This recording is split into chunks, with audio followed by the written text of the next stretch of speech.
Oh, they're gonna be big mad tonight, my peoples. Emily. Emily. He's shouting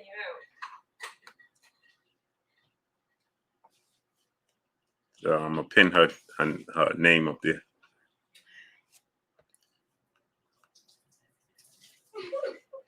Tell her name is pinned. Don Sapansky, the sports guy. Shorty Doo-Wop. Y'all must have forgot. Kareem 0814. Larry Lopez. Aunt Mo. King Alley. Steve Brooks. Samaj Taylor. Your name James. My brother. Giovanni Walker. Craig Mysick. Professor X. My brother. What's goody? Poe Porter. Young World. Game 12306. What's good? He said, Blue, take a vacation, bro. Can't, kid. Got a wife and kids. Go Ham Fofo. Big George 850. Emily Collado. What's up, baby girl? Jason Oles. Larry Lopez. Michael Manning. The Brother UK. Full movie episode. King Alley. Michael Manning. Larry Lopez. Big Block. Steven Zen. Demarius Johnson. Not yet. Your shirts ain't ready yet. Full movie episode. What's good? No vacations. We work on vacation. 8. Boxing News DC. What's good? Yeah, Samaj. They're going to be big mad tonight. That Boy Passion. Jesse R. Aunt Mo. What's good? Kofi and Anand. What's good? Alan Day. What's good? Kevin Lamar. Square Business. Nap King Cole Jr. What's good, great brother? What's up, Blue? When them Brona tickets going on sale? I think we're going to have them on tomorrow. Maybe tomorrow or what's tomorrow? I don't even know the dates, bro. 619 Cali Factor. What's good? Lester Duvall, Stephanie Samato, Peace Bus Queen. How you doing today? The sports guy, Johnny Black, Darkest Light, Dwayne Roney, The Real Death. What's good? Assalamu alaikum. Salaikum salam, King. Gabe Moore, Corinne Dunwell. What's good? Ryan O'Tang, I got Tank. Anthony Johnson, Uncon Dom. What's good? Bloodhound, Nathan Cano, Chino Richardson, Tara Sims, Peace Bus Queen. How you doing today? Smash that like button. Let's work, people. I don't want to do the smash the like button thing. We got 230 people here and 46 likes. I mean, it's self-explanatory. Lost Sheep, what's good? Wipe your feet before you come inside. Ring my doorbell before you walk in my house. Oh, Kareem 0814, we're going to get deep into this. Habitual Line Stepper, Young Hollywood, what's good? Biscuit Adams, what's good? He said, there goes Blue again, starting controversy. Yeah. I have to tell the people the truth. It's only controversy because I tell y'all the truth. You understand? Musa, what's good? The truth is controversial because people don't like the truth. Just think about that. I'm only telling you the truth. And folk don't like to hear the truth. Folk don't like it. Tony Richardson, what's good, great brother? Folk don't like to hear the truth. They don't want to hear the truth. They want you to keep them in Candyland. Steven Zen, what's good? And everybody going against, and listen, people, boxing fans, please wake up. Tony Richardson, what's good? Wake up! Wake up!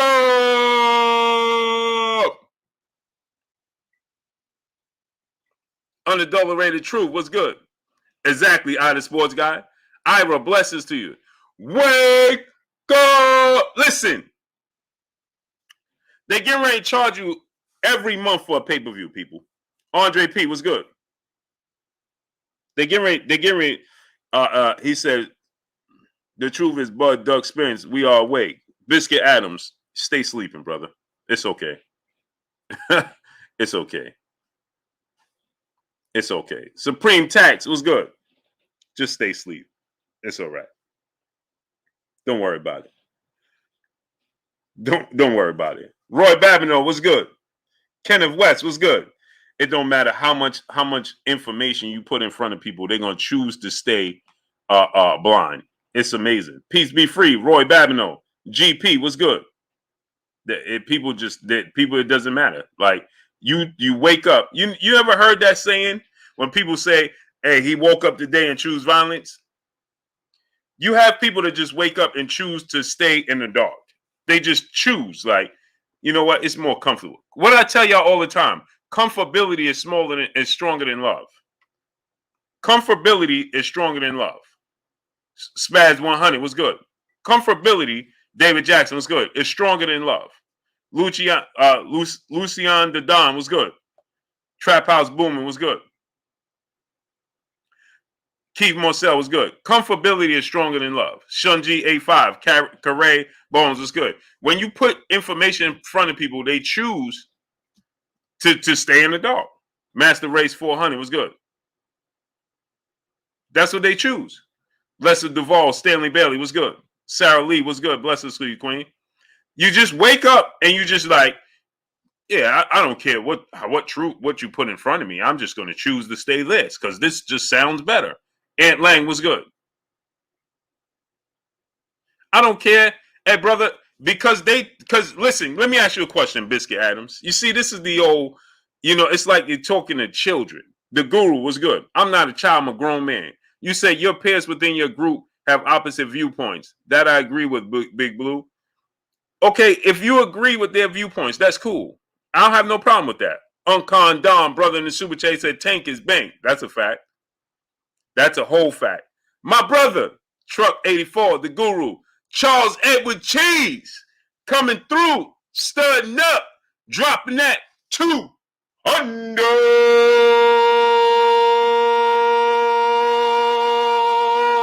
on your boy Blue. Salute to my brother Charles Edward Cheese coming through, studding up, dropping that 200 on your boy Blue. I appreciate you, King, always. David Jackson was good. Anthony Pearl was good. Here's the thing, brother. Here's the thing, people.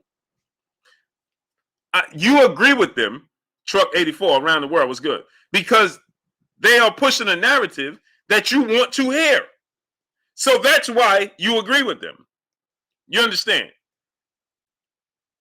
Right? It's just like you ever go to somebody telling you about your health, right? See, Will was good.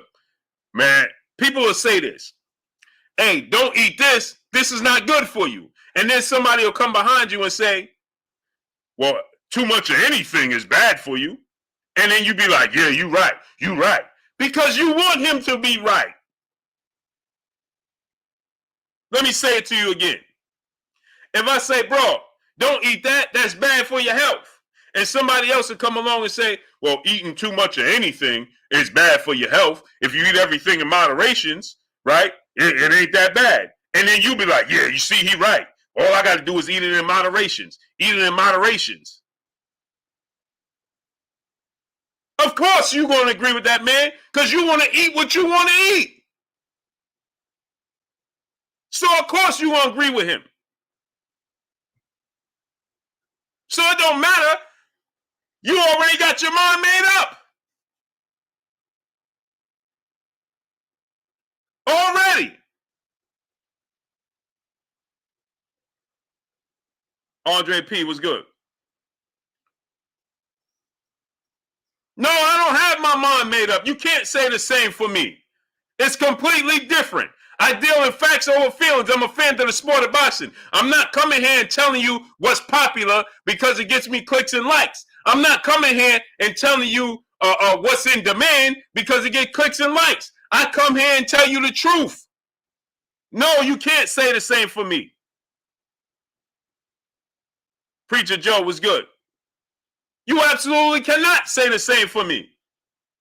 Burgess Meredith was good. Because the facts remain is this. You agree with them because you're a full-fledged Earl Spence fan. That's all why. But let me tell you something. Brutal was good.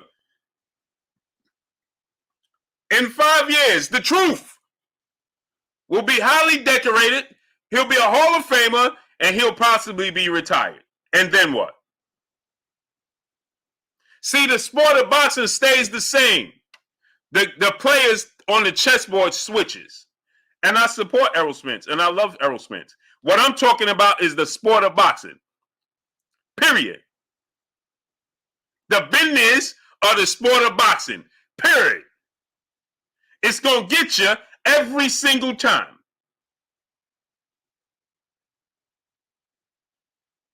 Every single time. Mario Estrada was good. Let me ask you a question. Biscuit Adams.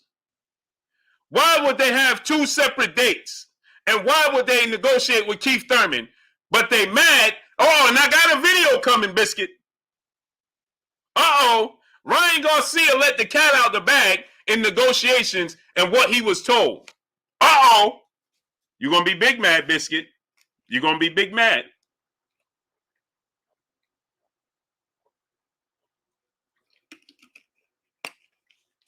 You're going to be big mad. You agree with them because they are pushing a narrative you want to hear. That's why you agree with them. And hey, I don't got no problem with that. Agree with who you want to agree with. You can agree with who you so choose. I ain't mad at you. We ain't mad at you. Like Biggie Smalls said, I ain't mad at you. We ain't mad at you. Salute to my brother once again, Charles Edward Cheese, my brother coming through, studding up, dropping that 2 under on your boy Blue in the super chat. Lord Sheep, my brother, becoming an official channel member, family member of this here Blue Blood Sports TV. Salute to my brother Lord Sheep. I appreciate you. We appreciate you.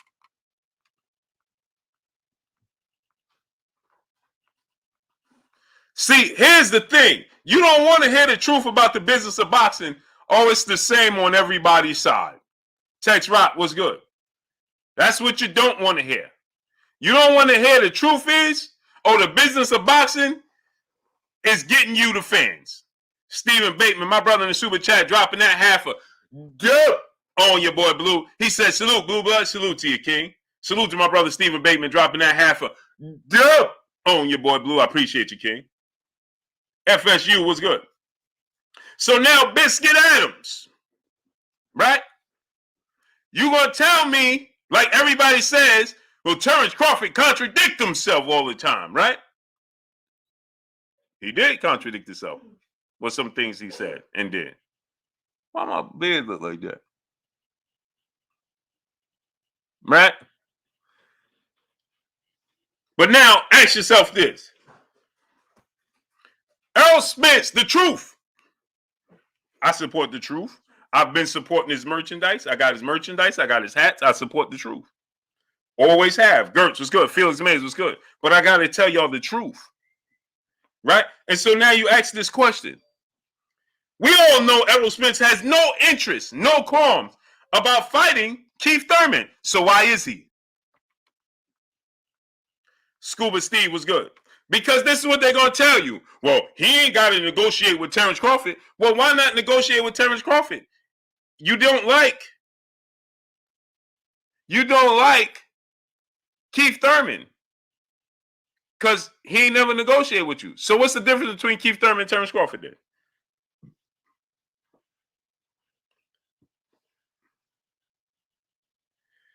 Uh-oh, Biscuit Adams is talking silly again, people. You supported the truth till 7-Eleven. What are you talking about till 7-Eleven, brother? Please stop repeating stuff you heard. That just sounds dumb and silly. Okay? What are you talking about? Montreal, Virginia Beach was good. Pay attention. I know it's free. It's expensive, but it's actually free. Here we go again. Oh, 7-Eleven, 7-Eleven. You repeating something that you heard. It's like you guys are the Walking Dead. Julius Thomas was good. Brian Cobb was good. Mike the Mobile Mechanic was good. Until 7-Eleven, that is the silliest thing I heard. What do you think? Me and Terrence Crawford stood in 7-Eleven and negotiated a deal? Let me tell you something. E-Double was good. Let me tell you something. Fidel Montego, Richmond 804 was good. King Caesar was good. Let me tell you something. There was people standing there with cameras and recording me and Terrence Crawford talking while his wife was standing there. Do you think that me and Terrence Crawford decided that, oh, we're going to strike a deal in 7-Eleven? Wake up! Stop repeating something somebody told you. William Ward was good. John Doe, Jacob Sanchez was good. Luis Rivera was good. Everybody look, well, until 7-Eleven. Until 7-Eleven what?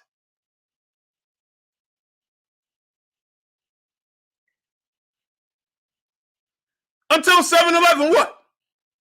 I told you what was said in 7-Eleven. That's the truth, the whole truth, and nothing else.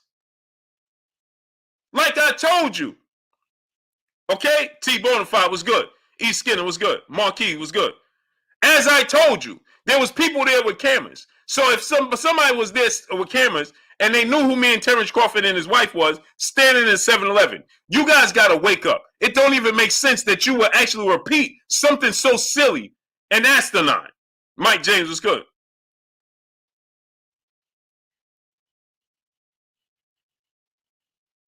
Who strikes deals in 7-Eleven?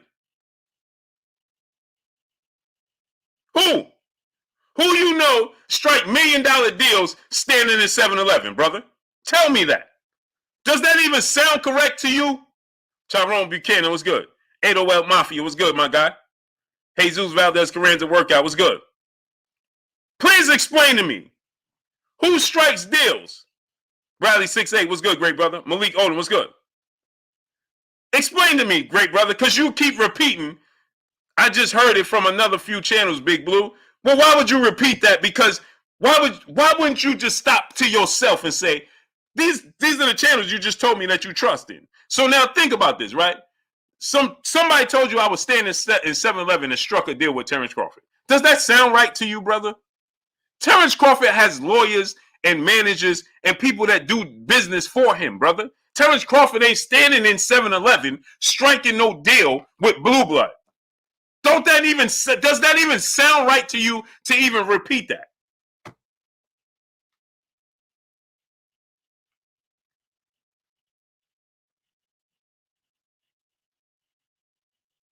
YG Knight was good.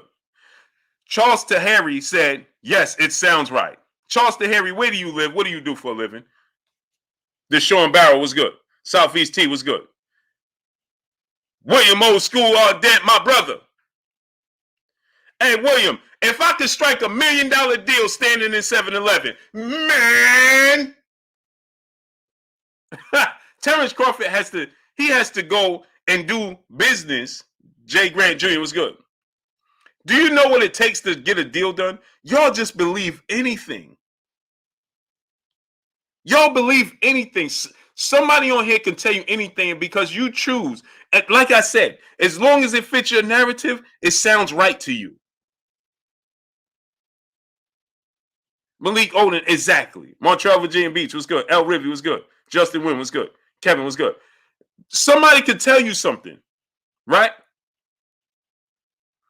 And because it fits what you want it to fit, you're going to repeat it as, yeah, man, that sounds right to me. Via Ferrer was good.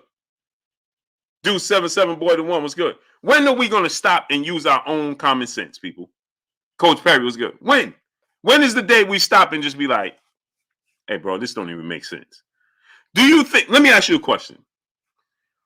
When Terrence Crawford approached me in 7-Eleven, for one, I seen him twice before I even seen him in 7-Eleven. Y'all do know that, right?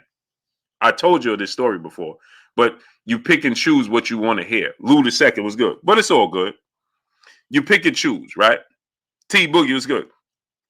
And it just baffles me that you guys actually think this little of Terrence Crawford, that he stood in 7-Eleven. He is a multi-millionaire, people. Let me tell y'all something, right? Let me tell y'all something. Mikey Dizzy was good. Contrary to popular belief, Terrence Crawford is a multi-millionaire, just like Errol Spence. Fred Harris was good. Ralph Hughes was good. Okay? He's a multi-millionaire, just like Errol Spence. What leads you to believe that Terrence Crawford, who's a is a rich man, okay, is standing in a 7-Eleven striking business deals? That is an insult to Terrence Crawford. Yeah, Sean G 85. I had the contract in my pocket. We did this on a 7-Eleven coffee napkin. I asked the guy behind the counter, hey, my man, can you give me a pen?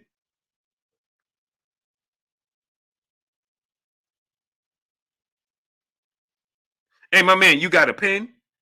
Roger Z was good. Quincy Carter was good. Ruben G was good. Juan Ramos was good. Roger Z said, why didn't you interview Crawford so we could hear from the horse's mouth? So if Terrence Crawford said, we didn't strike a deal in 7-Eleven, would you believe him? So if Terrence Crawford come on here right now and say, no, that never happened, are you going to believe him, Roger Z? Go ahead and answer that question.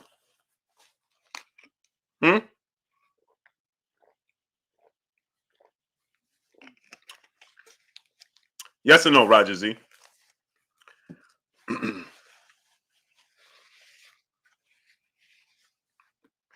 Shut up and laugh. What's good? William Old School on deck. My brother in the super chat. Salute my brother Blue. Salute to my brother William, man. What you cooking up tonight? Because I could smell you cooking. Charles DeHarry, he said, nobody said you did that, but you did start doubling back on how you felt on EJ. Never double back on how I felt about Errol Spence. And let him change your view on how you felt about Bud. No, I didn't. With Terrence Crawford, we didn't even talk about business in 7-Eleven. What Terrence Crawford said is, I'm the one that's trying to make the fight happen. And all I did was took what he said and told you what he said in 7-Eleven. So if I stood there and put a camera in his face and he interviewed at 7-Eleven and said, I'm the only one trying to make the fight. He said, repeated back to me, what will be the difference? Go ahead and wait for me. Go ahead and explain to me. You guys don't use common sense. Charles DeHarry, what have I been saying before 7-Eleven? Go ahead and tell me. Daquan was good. Donnell Clark Bay was good. What's my motto about the sport of boxing? Huh? John Smith was good, great brother. Charles DeHarry. What's my motto about the sport of boxing? Charles DeHarry. Richard Stony Island was good, great brother. Salute to the Shot Town. Craig Mysick was good. Unbiased Boxing Talk was good.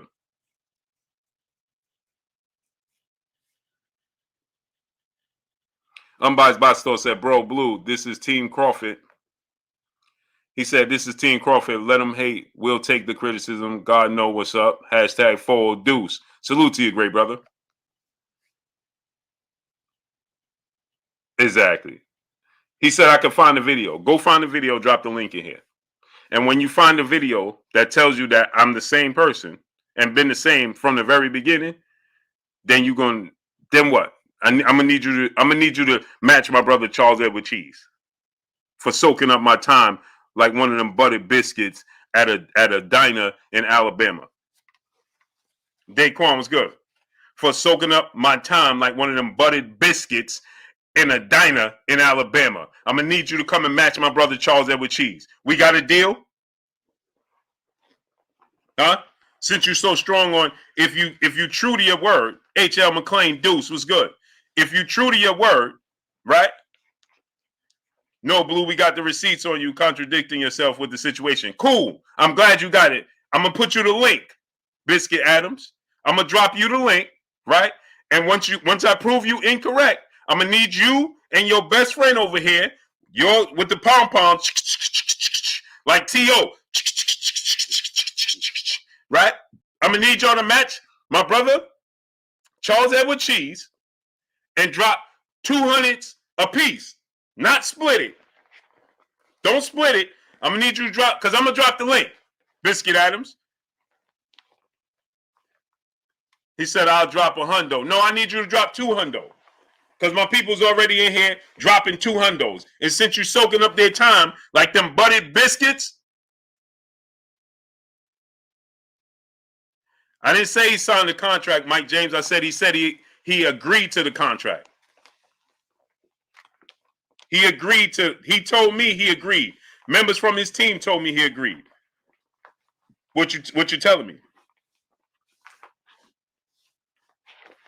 So what you talking about, Mike James? Copperfield Philly was good. Philadelphia was good. I said he agreed. Stop putting words in my mouth. Raven Big Trust was good, great brother. RVS was good. But let me ask you this question, Mike James.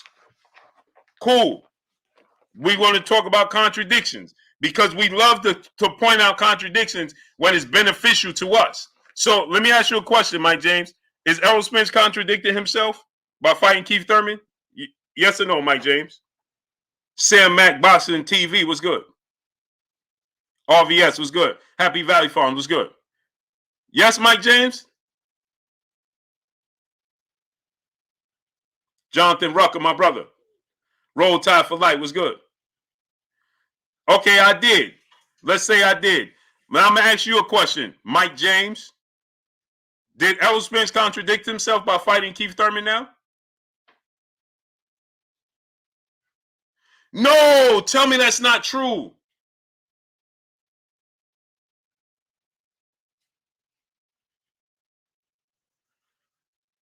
Oh, man. K Boston DC was good. He said, we ain't talking about Spence, we talking about Bud, Blue. Of course. Seem like you're a Bud fan now. No, I told you I was a Terrence Crawford fan and I'm an Errol Spence fan. I'm right here with Man Down right now. I asked you a question, though. Answer the question, Mike James. I'm a fan of the sport of boxing. As I told you, when you look at my videos, like you said, you got the receipts. Go look at those receipts. NC Tyrant was good. Oh, William, man, don't tell me that, man. Bro Pat was good.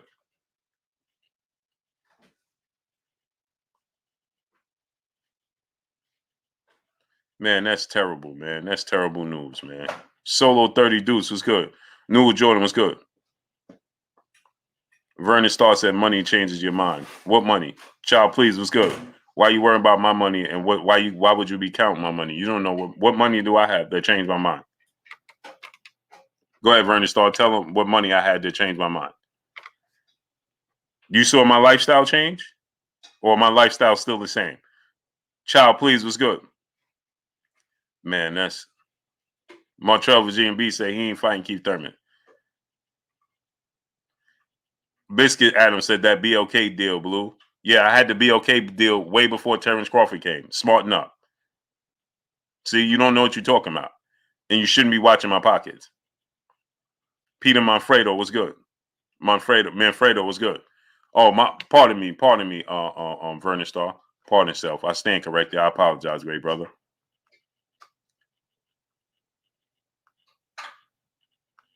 Mike James, I'm over your lies, Blue. You're getting too old. Okay, cool. So pull up the receipts. I told you I'll send you the link. How about that? Everlasting Williams was good. You had, oh man. Yeah, I heard about that, man. That's terrible, man.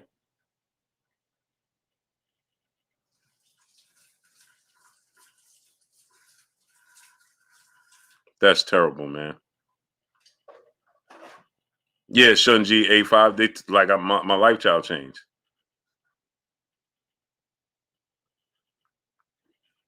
Brother, I went further than that last year, Biscuit Adams. You shouldn't be watching my pockets. You should pay attention. Because I went further than that last year, brother. I take my wife away every year for her birthday. Not so smart guy.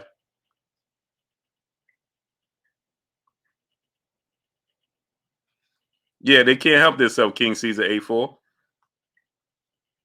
Yeah, Vernon Starr, I apologize, great brother. Ron, what's going on? Libra 926 was good.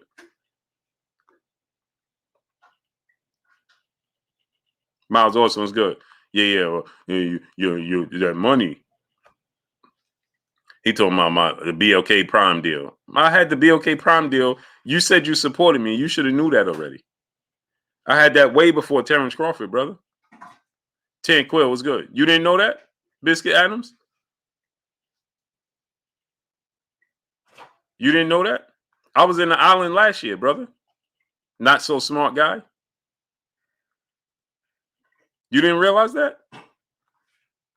Oh. Brick City Hassan was good. You didn't know that, huh? Quincy Carter, my brother in the super chat, he said, Blue, how you feel about Errol fighting Thurman at 154? I don't like it. I don't like it. Royal 1980 Longhorn was good. Haney Boys was good. Nick M was good. You didn't know that I was in the island last year at the same time? Biscuit Adams? What you talking about, Willis? Was good. Exactly. Yeah, he told me, oh, I don't know nobody in the LDBC he said, I don't know nobody in the LDBC that could go to islands. So what you think? You think the brothers can't go to the islands? My brother Keon, everything boxing and sports in the building. He said, salute, bro. Salute, Blue. So we're going to get Adrian Broner versus Red Cash on BLK Farm for free. No, we ain't getting it for free, but you ain't going to have to pay $80, and you ain't going to have to do it every single month either. You ain't going to pay $80, and you ain't going to have to do it every month either. That's the difference. Trick or treat was good. That's the difference. It's cut in half. That's a major difference. That's 2 fights. That's 2 separate fights for one. Right? And every boxing fan 037 brother in the super chat dropping that half a dub on your boy Blue. People talk like either one of them would have signed without the other present. They agree to terms and get together to sign. Neither of them signed. Now it's never going to happen, in my opinion. I think it's going to happen. I think it's going to happen. Salute to my brother Box Fan 037 dropping that half a dub on your boy Blue. Nah, it ain't different because you're still paying for much less of a product that of that. No, you paid for Keon. Completely different. You paid for Charles Martin versus Luis Ortiz on a pay-per-view.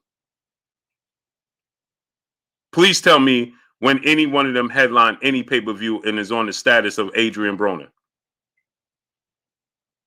I'll wait. I serve 88. What's good?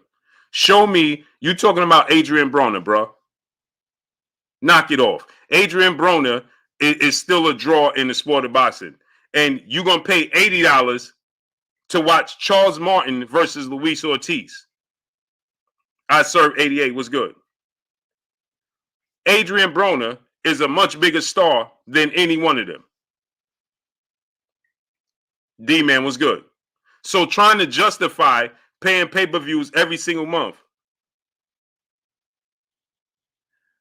You ain't paying for Ivan Redcash, you paying for Adrian Broner. Period. Right? Okay. And check this out. BLK Prime is coming in the door, charging half the price, right? For Adrian Broner fight. So $40 for Adrian Broner fight. Angelina Burnell Castellanos was good. I love how y'all be trying to come in here and trying to defend these situations. Check this out. You paying every single month for a pay-per-view. You paying every single month for a pay-per-view. That's $80+.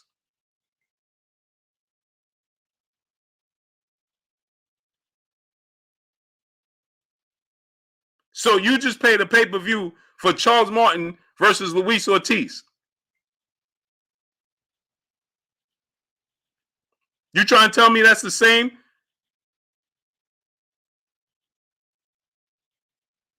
You trying to tell me that's the same as Adrian Broner fight? Adrian Broner fight for $40?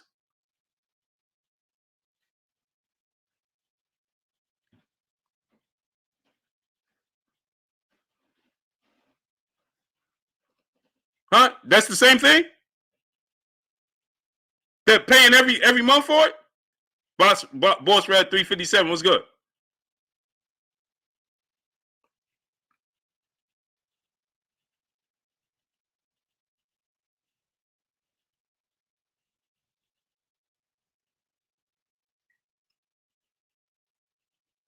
No, it's not the same thing. It's not the same thing.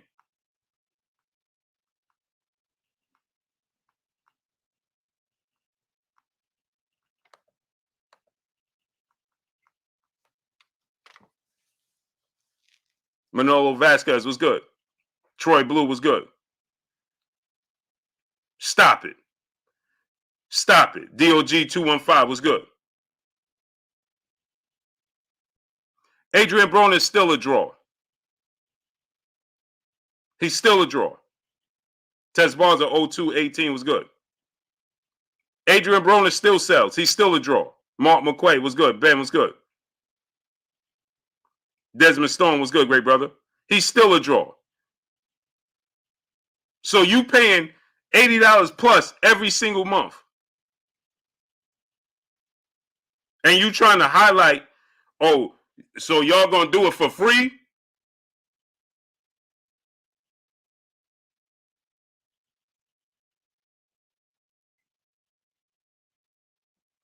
Ortiz and Charles Martin. Bro, Keon, you sounding silly right now, bro. Please stop it.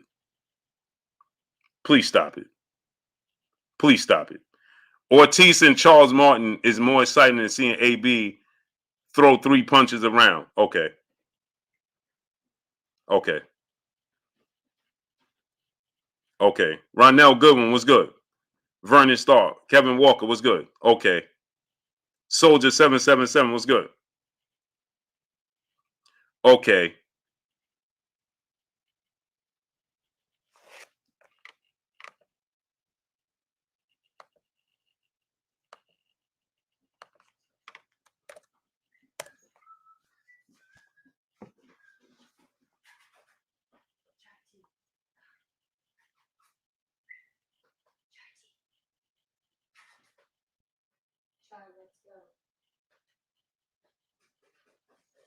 There you go.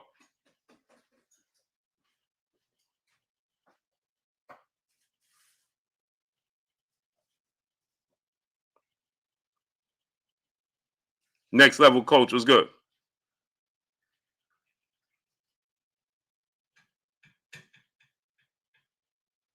He don't got to be a draw as he was before. He's still a bigger draw than Charles Martin and Luis Ortiz. Please stop. Please stop.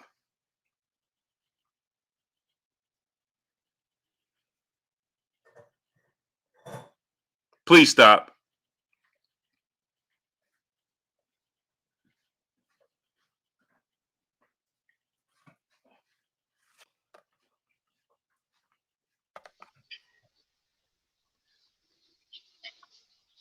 So Luis Ortiz and Charles Martin is a bigger fight than Adrian Broner.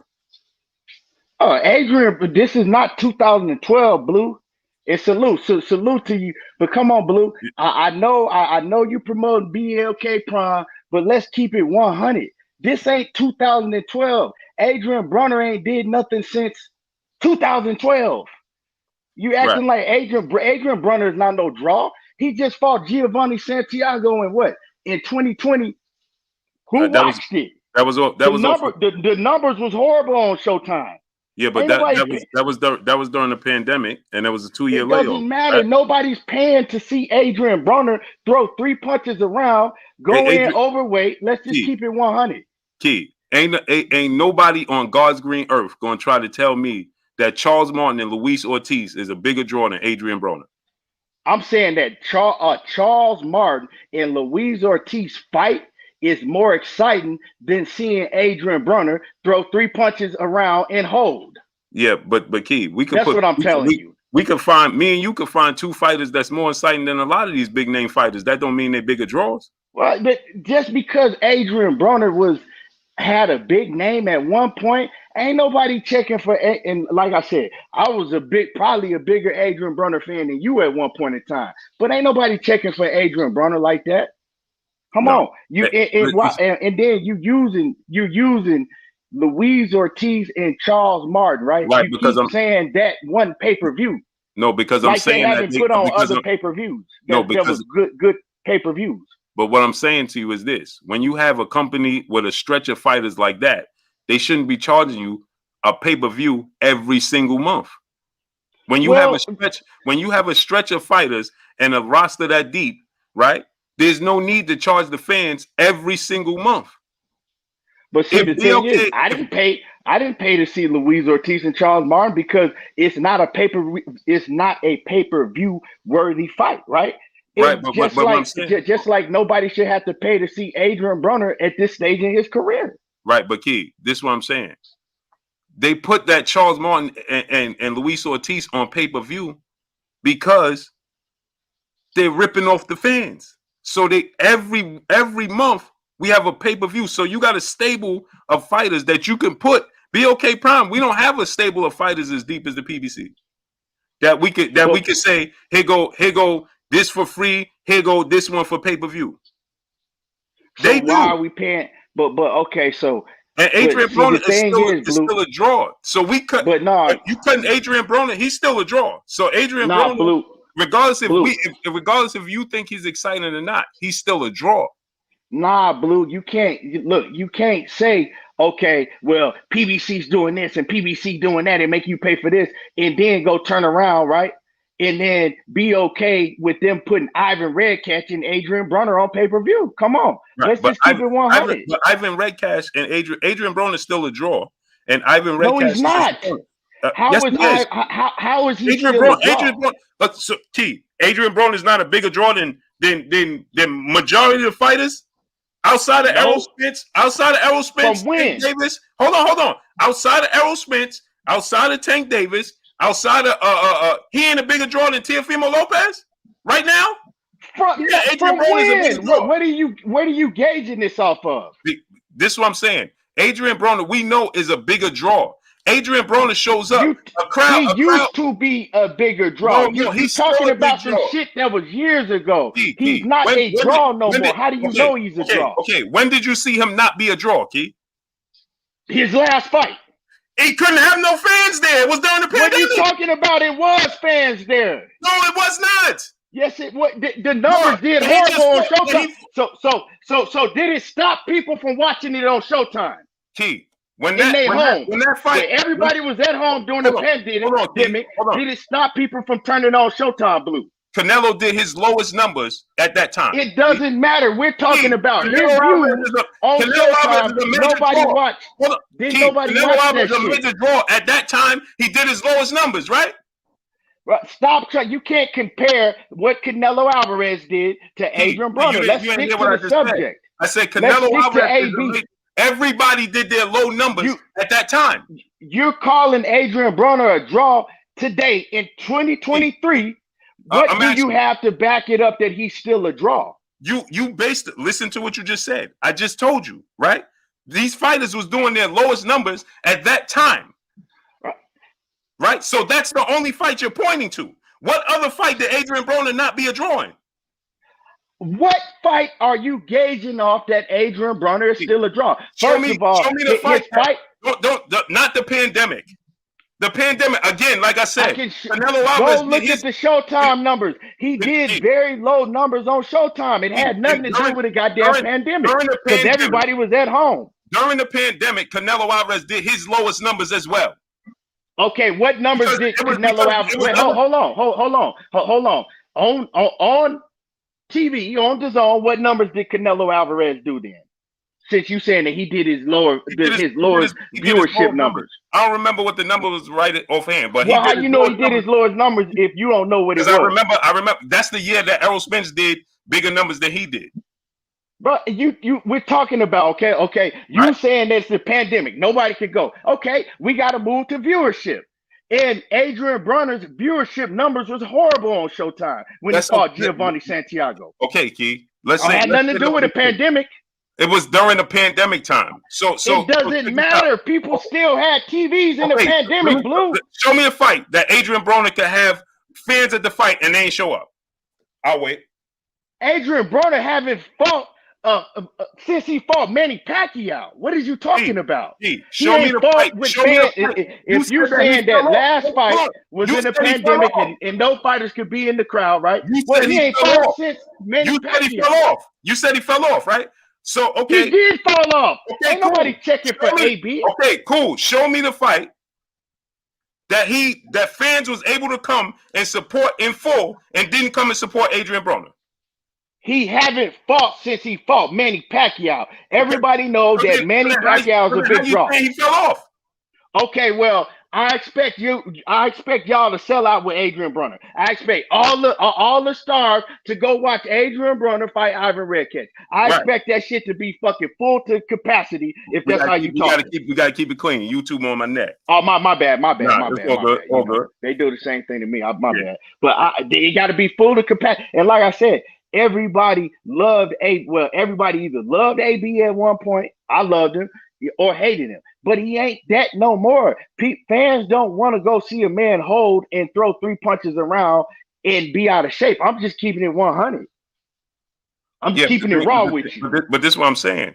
If he ain't fight since all this pandemic and all this stuff was going on, right? Yeah, the Showtime numbers when he fought Santiago, yeah, that was low numbers, but there was no fans in attendance.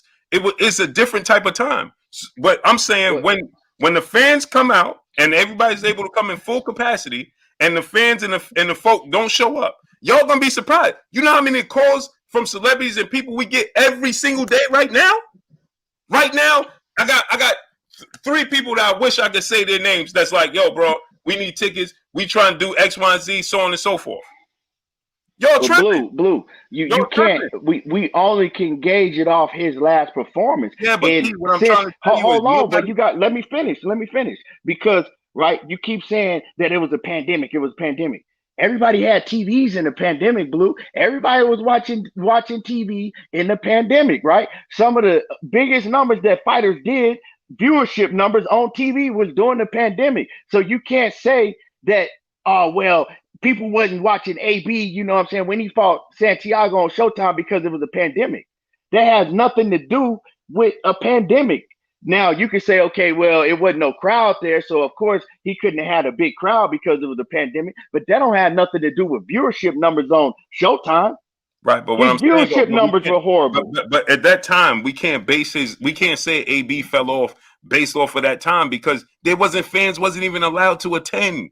So we don't even know what people was doing in their households. We don't know what was going on. That was a tough time for everybody. There wasn't no fans in attendance. It was quiet. You could hear a pin drop. Adrian Broner is a circus. He brings a circus. He brings entertainment. If he can't do that, right, then maybe people don't want to tune in. He doesn't.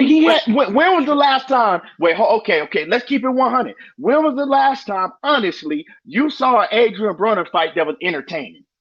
It was entertaining. But you're talking about the actual fight in the ring, right? Yeah, in the ring. Right. When was he last entertaining in the ring? Hold on. But check this out, though. Ryan Garcia has 9 million social media followers. He didn't even sell out his arena at home. Blue, you moving the goalpost. So listen to what I'm telling you. I'm asking you a question. When was Adrian Broner exciting in the ring?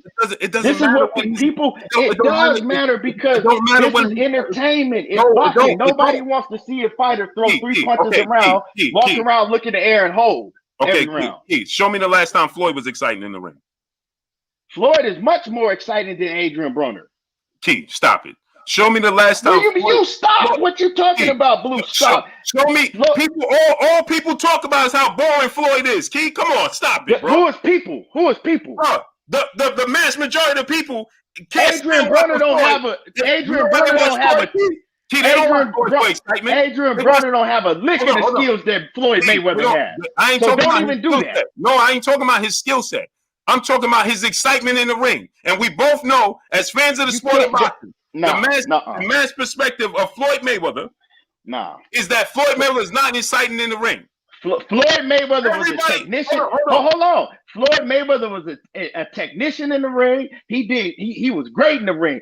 AB ain't done it. All AB do is throw 3 punches, hold, and survive. That's me and you talking, right? But the mass majority of people, this perspective on Floyd Mayweather is what? He's not excited. You're moving the goalposts. No, You I'm not cannot moving the start. goalposts. You know this.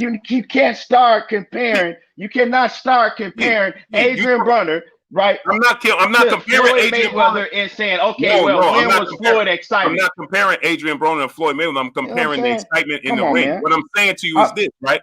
People came to pay to watch Floyd Mayweather do what? Lose. They didn't come. But he's much more active Key. than. Key. They didn't come to see Floyd Mayweather exciting. They came to see hopefully that his opponent would possibly beat him. People wanted to see him fight Manny Pacquiao because they thought he was going to beat him. People complained about that Manny Pacquiao Floyd Mayweather fight and how boring it was because it happened 5 years too late. We both know this. But he was still more active than Adrian Broner is. Okay, Key, but He's still more active. People don't want to see that shit. I'm just saying. Key, I mean, I know you love Adrian Broner, but he ain't that no more. He ain't it no more. But this is what I'm saying though. The fight itself, right? It didn't live up to the hype, did it? But it's the biggest draw in the history of sport of boxing. Why? But you can't compare. You can't compare that to Adrian Broner.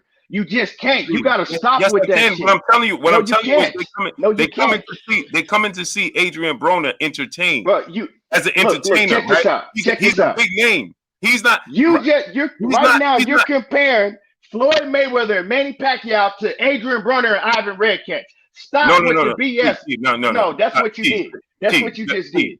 Listen to what you just said, brother. You know that's what you just did. You know I'm smart in the average. Don't try to play that game with me, bro. Listen you just compared those two fights. No. What you said was try to make a comparison. No. I didn't compare the star status of Floyd Mayweather and Manny Pacquiao. What I said was you said the entertainment part in the ring. Who is entertaining in the ring? You said when is the last time Adrian Broner been entertaining in the ring? Floyd is much more entertaining in the ring than AB has been for a long time. People are not paying for his excitement in the ring, just like people wasn't paying to see the excitement from Floyd in the ring. They was either coming to see the circus that Floyd Mayweather brought, or they was coming to see him lose. They wasn't coming to see Floyd get knockouts because he wasn't getting knockouts. That's not why they came to see Floyd Mayweather. And as a matter of fact, we was talking about Floyd Mayweather. People was talking about Floyd Mayweather hitting and holding and grappling and wasting time. Man, come on, man. We know this already. Okay, what are they coming to see, Adrian? People wasn't coming there to see Floyd Mayweather. They was paying just like Floyd Mayweather always say. They pay to come to see me lose. They ain't coming to see him exciting. They ain't coming to see him win. They coming to see him lose and the amount of attention he draws from that. That's why they pay to see Floyd Mayweather. Ain't nobody. Okay, that's why you got Max Kellerman out here talking about Manny Pacquiao's career is better than Floyd Mayweather because he's more exciting in the ring. No, you know how many fighters is more exciting than another fighter? Okay, can I say something? Can I get mine in? Go ahead. Okay. So they came to see Floyd Mayweather lose and all of that, right?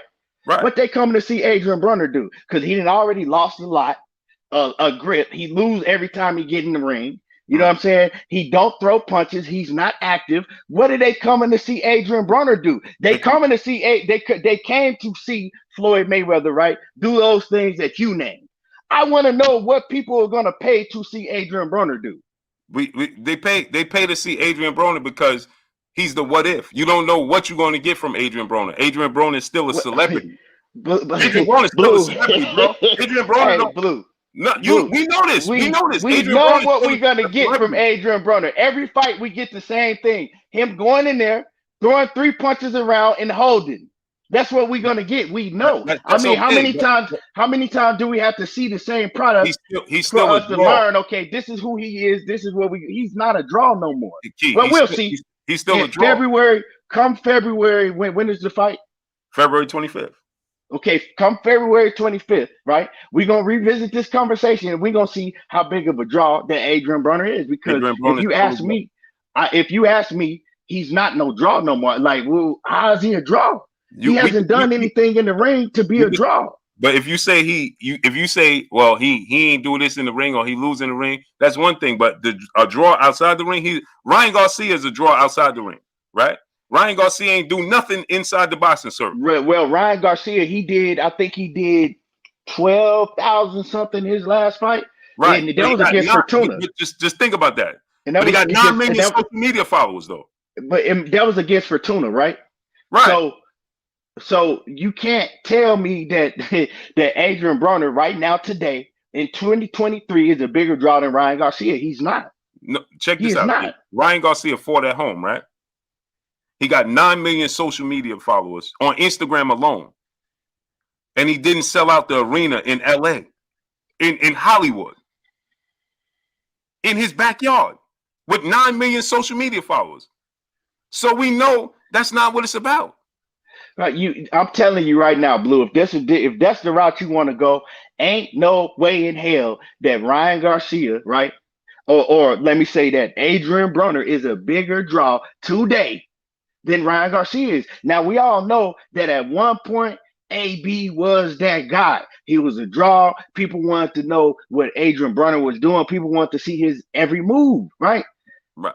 But what That I'm saying was is, 10 years ago. yeah, but Key, If we jumped in the hot tub time machine and went back 10 years, then Adrian Broner would be a draw. But what I'm today, asking, in but I'm asking 2023, you, nah. what fight that he had fans in attendance that people didn't show up? When was his last meaningful fight? But that's what I'm Key. He ain't never had a fight where people didn't show up. No, I'm asking you, when was his last meaningful fight? All his fights is meaningful because people show up every fight. When did he fight Manny Pacquiao? That was in 19. So he fought Manny Pacquiao in 2019, right? Right. So we in 2020 now. Did he fight Manny Pacquiao in 2019? No, that was in 20. That was before that. I think that was in 2018. It might have been 2018. I think he was in 2018. He fought Manny Pacquiao.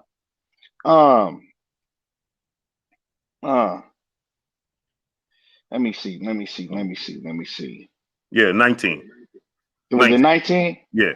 Okay, 21. So almost 4 years ago, right? Right. So he haven't fought, right? He fought one time since then. There was Giovanni Santiago, right? So I'm gauging him off of what he did, his viewership numbers, because I know before, right, when Adrian Broner, when name was ringing, when he was active, right, people were his viewers. He had the best viewership numbers on Showtime. Like, you know what I'm saying? When he would fight on Showtime, he had some of the best viewership numbers on Showtime. So he fought Manny Pacquiao 2019. Of course, that's Manny Pacquiao. He been inactive since then. You know what I'm saying? If we're not seeing you, we're not seeing you, fans are not interested in Adrian Broner no more. You know what I'm saying? Out of sight, out of mind. And I get where you come from, but what I'm saying is we don't have no proof of that because the last time he fought at full-fledged, Adrian Broner had that gap before he fought Jesse Vargas. He had a gap before he fought Manny Pacquiao. You understand what I'm saying? He had a gap from the Granados fight, but people still show up. So when people are able to show up in full force and can come out and show up, they're gonna show up for AB because it's and not just what he brings in the ring. You don't know what you're gonna get from AB, and on top of it, his entertainment, his celebrity status. He's a celebrity athlete. He gonna be a draw. He gonna be a draw. So I don't agree with that at all. But we'll find out we'll find out his next fight. But so let's go back to what you were originally saying, right? Because we know what it's not a mystery with Adrian Broner. Like, come on, Blue, you know this, and I know this. You're not gonna admit it, but we both know it's not a mystery. We know what Adrian Broner is gonna do. He's gonna do what he always does. He's not gonna be active. He's gonna hold and he's gonna throw 3-4 punches around, and that's it, right? So what I'm saying, right? You saying it's okay to put him in the ring, right, and make people pay for it just because you're saying, well, he's a draw. But it's bullshit content, right? Oh, we got to keep it clean. We got to keep it clean. Oh, my bad. I'm sorry. My bad. But the content, right? It's not good content because he's not giving us a product that we want to see. Now, what I was saying is Charles Martin and Luis Ortiz. The content is better. Is it worth me paying for? Is it two fighters that I want to pay to see? No. Is it two fighters that I paid to see? No. But at least it's a better product. I know that I'm gonna watching that fight is gonna be more exciting than me watching Adrian Broner against anybody, and unless it's a big name. If they just go like if it's Adrian Broner and Terrence Crawford, okay, well Crawford is putting in all the work. You know Adrian Broner gonna hold. You know he gonna throw about 1 or 2 punches around and he gonna try to survive. Yeah, With but him against I Ivan can't say that. Redkach, I no, can't say that nobody because knows. Nobody knows. Luis Ortiz ain't exciting. Luis He's much Ortiz, more excited. So you nah, telling me Luis that Ortiz is a inside of the heavyweight. ring, This is what you happens t- with Luis Ortiz because he's he's a much more technician. exciting than Adrian Broner inside of the ring. No, He no, is. he's not. What he is Yeah, is he is. a technician, right? That has power, and he in the heavyweight division, so anything can happen. Luis Ortiz, the first 5 rounds against Deontay Wilder was not exciting in the second fight. There was no excitement in that second fight until landed that knockout punch. Right? That the Charles Martin fight. The Andy Ruiz fight. Luis Ortiz did nothing. He didn't let his hands go. It was Andy Ruiz. Andy Ruiz dropping him a few times made it exciting. And what did Charles Martin do? That fight was much more exciting than any fight that AB no, did. it turned out to be more exciing because we didn't expect Charles Martin to be and have the success he had against Ortiz and dropping him and all that.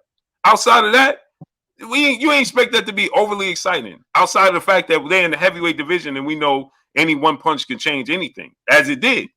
Now, I did expect that fight to be exciting, and I enjoyed that fight. But like I Right, said, but that's what I'm it's saying. not a fight that I'm going to break my neck to pay for, but I sure ain't paying for no. I mean, come on now, a real boxing fan, and of course, you know what I'm saying? You're not going to say it because you know that's your business. But come on, man. Don't nobody want to pay to see Ivan Redkach and Adrian Broner unless you just a diehard, stone cold Adrian Broner fan. And you still think that he gonna let his hands go this time.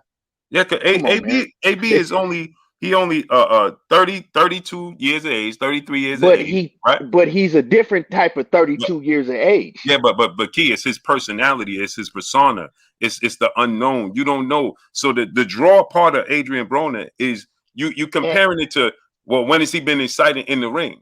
But that's what I'm trying to tell you. You know how many fighters look was Jaron Ennis has been exciting. That fight wasn't exciting.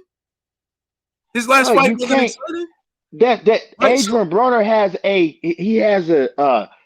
fight after fight after fight after fight where he's done the same thing. Yeah, right? If you still think that he's gonna go in the ring and let his hands go and be exciting, like that's the definition of insanity. The Pacquiao fight was exciting.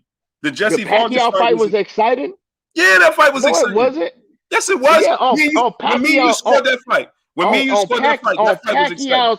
On Pacquiao's part, it was exciting. Adrian Broner didn't do nothing in that fight but hold and try to survive.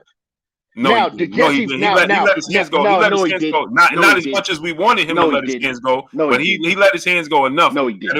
It was exciting. False. But that's what I'm trying to tell you. Now, his last exciting fight, right, was the Jesse Vargas fight, and that was 2017, Blue. But that's the fight right before the Pacquiao fight. So what I'm telling you is that was in 2017. Right, that was the last fight that he actually did well in. You got to take into consideration that everything that took place in that time. You're not taking that into consideration. We went on a 2-year holding. So you understand? It's just like Keith Thurman fought 3 times in 6 years. So you telling me that Adrian Broner is going to be exciting in this Ivan Redkach fight? I'm sure. I'm predicting he's going to be exciting in there. You want to put some bread on it? You already know you ain't got to tell me with a good time. You want to put some bread on it? You already know you ain't got to tell me with a good time. You want to do an over under on the amount of punches he gonna throw around? Hey, listen, you already know you ain't got to tell me with a good time. And I hate to do AB like that because, like I said, I'm not gonna lie and act like I wasn't one of the biggest Adrian Broner fans. But I got sick of him going in there not producing. Not, you know what I'm saying? It's like I just don't think Adrian Broner is serious. He's trying to get a bag with y'all. That's it. That's all. I think he locked in this and 1,000% serious. We gonna see though. That's what that's the only thing that's gonna make this exciting. What me and you got going on right now, because I say he ain't, you say he is, and all we can do is wait until February the 25th. And we're gonna put that dough on it like we always do. Yeah, we're gonna put the bread on there. Cause shit, he might mess around and get beat by Ivan Redkach. I don't see that. Cause the way, if he come in there looking like he did against Giovanni Santiago, it's gonna be a long night for AB. He better come in there looking better than he did against in his last fight. And I don't know how he gonna look any better because the time ain't on his side. Time ain't on his side. I'm just gonna leave it at that. I'm not gonna get into all the other extra stuff, on your platform. But time ain't on his side, Yeah, and we gonna you see, know great brother. we gonna see. We go see, and hey, don't go making videos talking about everything boxing and blue blood. They went at it. Ain't no need for all of that. We just having You already know that's but coming. They already yeah, screenshot. You we know just they having a downloaded friendly this. debate. You know they done screenshot and download this. We're gonna see it Yeah. 10,000 times over the mall. Everything boxing beef with Blue Blood Sports TV. We're gonna see that 10,000 times over the mall. You already know. By the time Yeah, we but get man, off here, it's gonna be done. I hope that what I'm saying. Like I said, man, I hope the event is successful. I just got to be honest.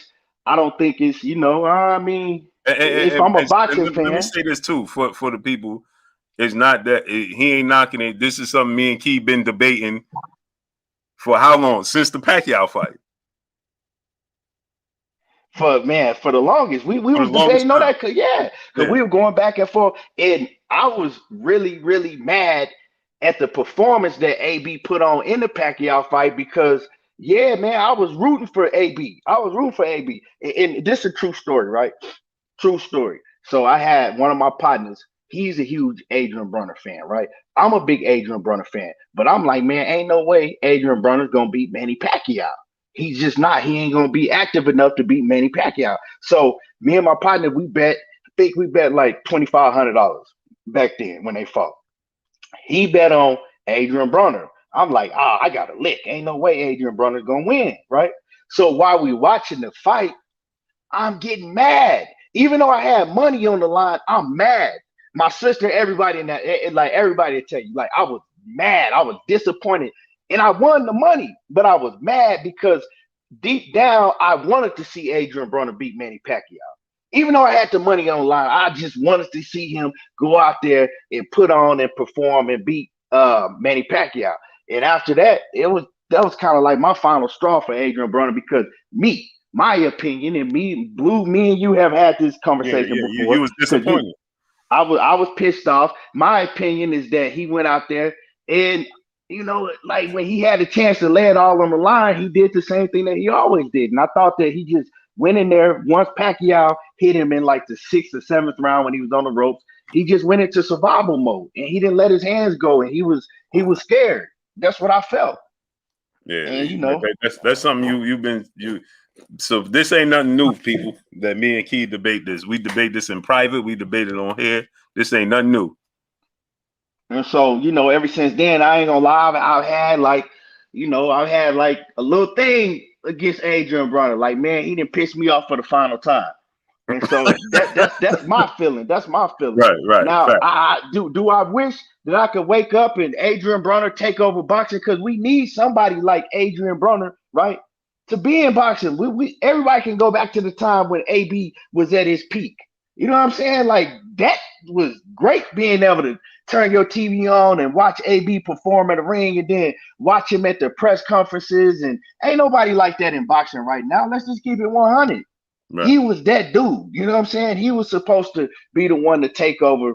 And, unfortunately, it didn't happen. But yeah, I mean, I just don't believe that he gonna do it. That's just me. But man, as far as the PBC, man, with all these pay-per-views, I think the Keith Thurman and Errol Spence pay-per-view is hella solid. A lot of some of the pay-per-views that they putting on, yeah. Do I want to see it? Nah, I'm not finna pay for some of the stuff, but all fans, you can choose what you want to pay for. You know what I'm saying? You choose what you want to pay for. If you don't think it's worthy of paying for it, well, don't pay for it. If you think it's worthy, pay for it. Simple as that. I think all these platforms like BLK Prime, DAZN, all these platforms besides Top Rank, you pretty much having to pay to see these fights. It look like that's the new way now. So I'm not gonna knock one promotional company, when all of them is doing it. Mm. That's how I feel about the situation. Yes, sir, great brother. Yeah, but man, I appreciate you though, Blue. No doubt. Hey, man. So what's going on with Coach, man? Because I'm hearing bad things, man. Yeah, man. He passed, man. He passed, man. Um, Man, that's so crazy, man. it's just, man. I was praying and praying. I was praying and praying, and man, he just, I don't know, man. And it was crazy, because the night that he suffered the massive heart attack, right? Um, me and my lady, we was in the movie theater watching Avatar, right? Yeah, We went to go see Avatar, and he was calling me while I was in the movie theater. And so he was calling me or whatever, and I had texted him. I'm like, I'll call you back when I get out the movie theater.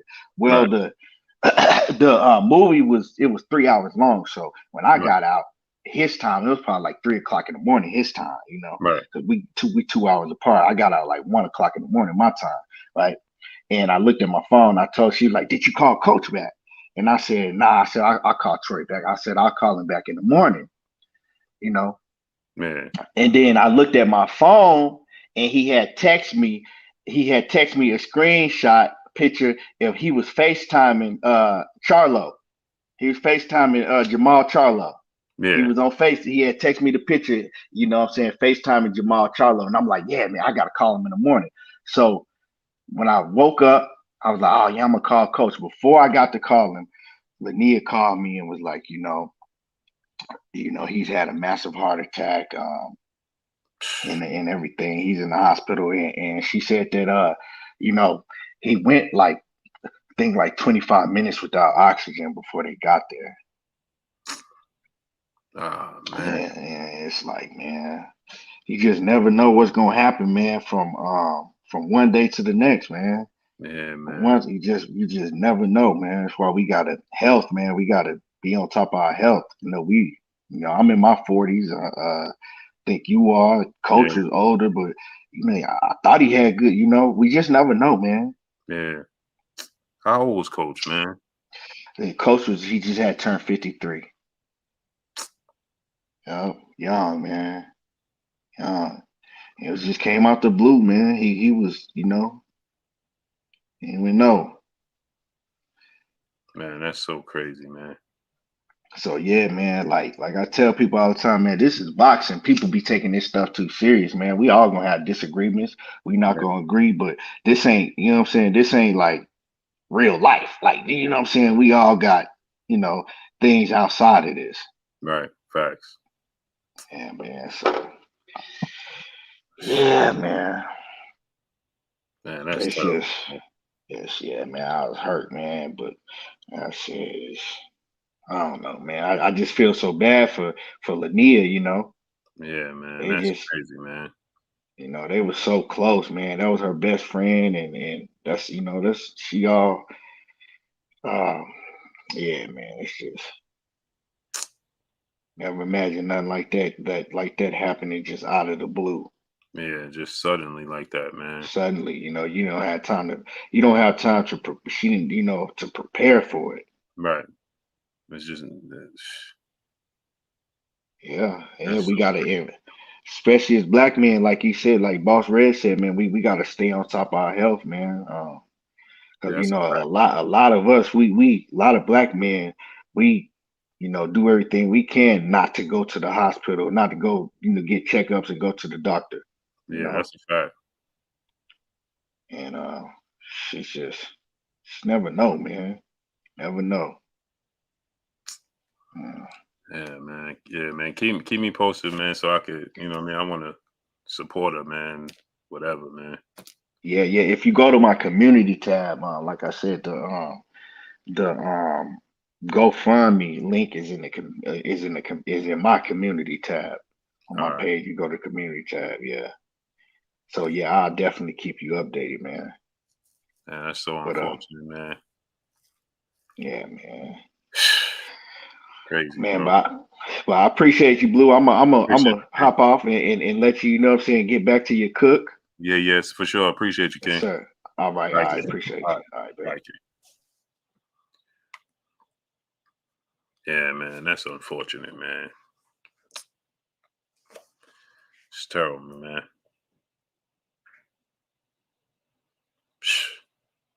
That's terrible, man. Last conversation we had, he was here and we was chopping it up, man.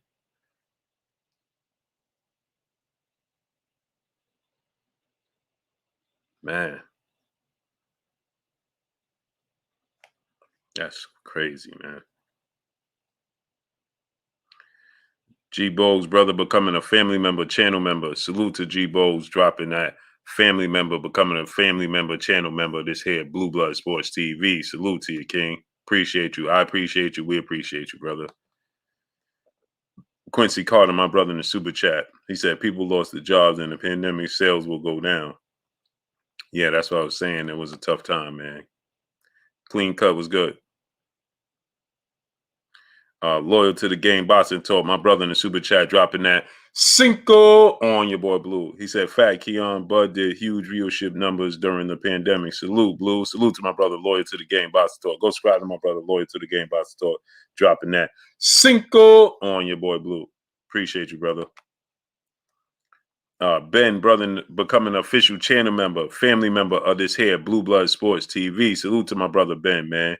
Become an official channel member, family member of this here, Blue Blood Sports TV. Man. Man.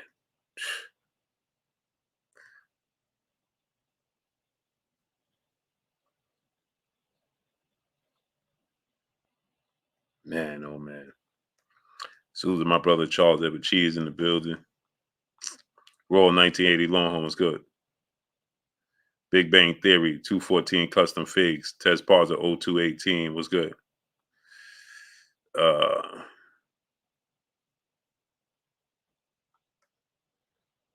Yeah.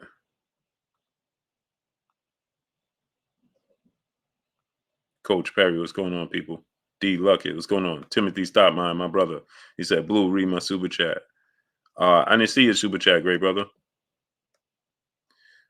Jose Del Sol, brother in the super chat. I agree, Blue, for sure. You 1000% right. Salute to my brother, Jose Del Sol. Timothy Stopmine, I didn't see your super chat, great brother.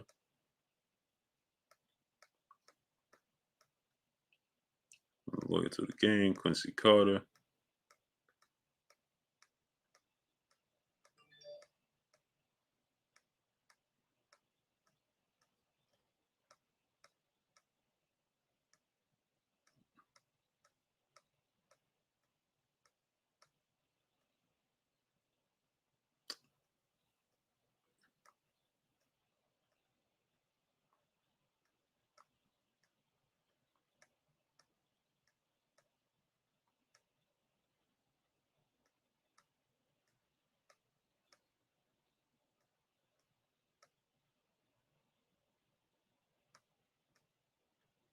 Timothy Stopmine, I didn't see your super chat, great brother, unless I ain't get to it yet.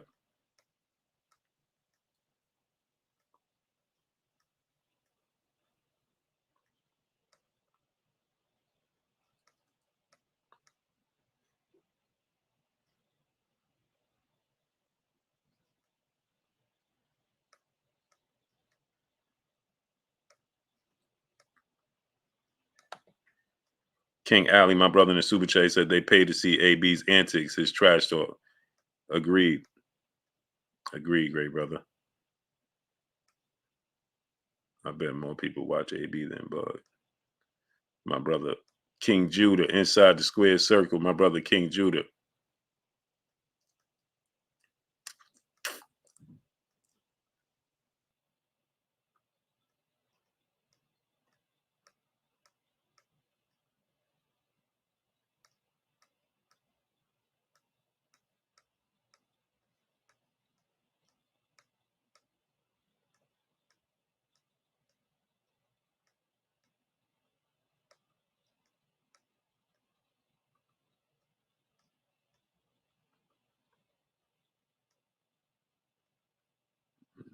E2G performance was good.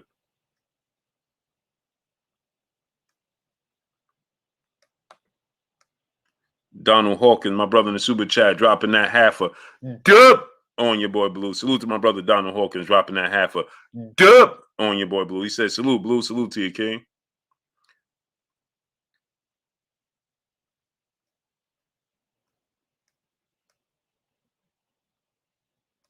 Yeah, man. Health is wealth, man. Mike Dizzy, brother in the Super Chase said, GOAT Blue. Salute, brother. Salute to my brother Mike Dizzy. Appreciate you, King. Kendall Stowers, my brother in the Super Chat, dropping that half a hundo on your boy Blue. He said, got to give you your flowers while you can smell them, Blue. Thank you for not only being a positive voice in Boston, but in the black community. Still planning on coming to your city this year. Oh, say less, Kendall Stowers. When you touch down, let me know. Dropping that half a hundo on your boy Blue in the Super Chat. Appreciate you, King. Yeah, let me know. Whenever you can, Kendall Styles, let me know when you touch down. Larry Lopez, my brother in the Super Chat, dropping that half a dub on your boy Blue. Salute to my brother Larry Lopez, dropping that half a dub on your boy Blue. Appreciate you, King.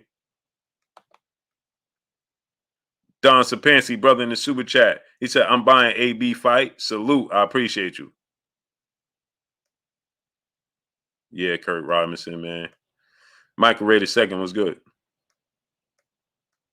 Q Lee, Rodney was good. Gennaro Vasquez, Crane Enterprise, Kirk Jones, Marvo was good. Yasan 007 was good, great brother. Omar Otero was good. Band Up was good with you, King.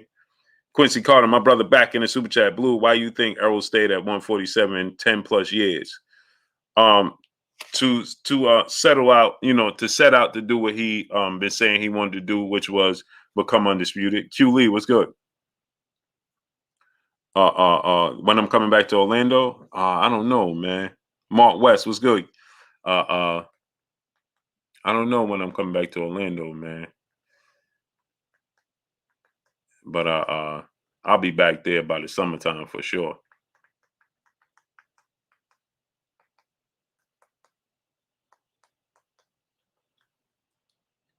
For sure. So, Blue, if I come to New York, are you going to show me around, and especially that magical 7-Eleven? Nah, that 7-Eleven, yeah, I'll show you down for sure. TR was good. Tech RD was good. But that 7-Eleven was in Jersey. That wasn't in New York.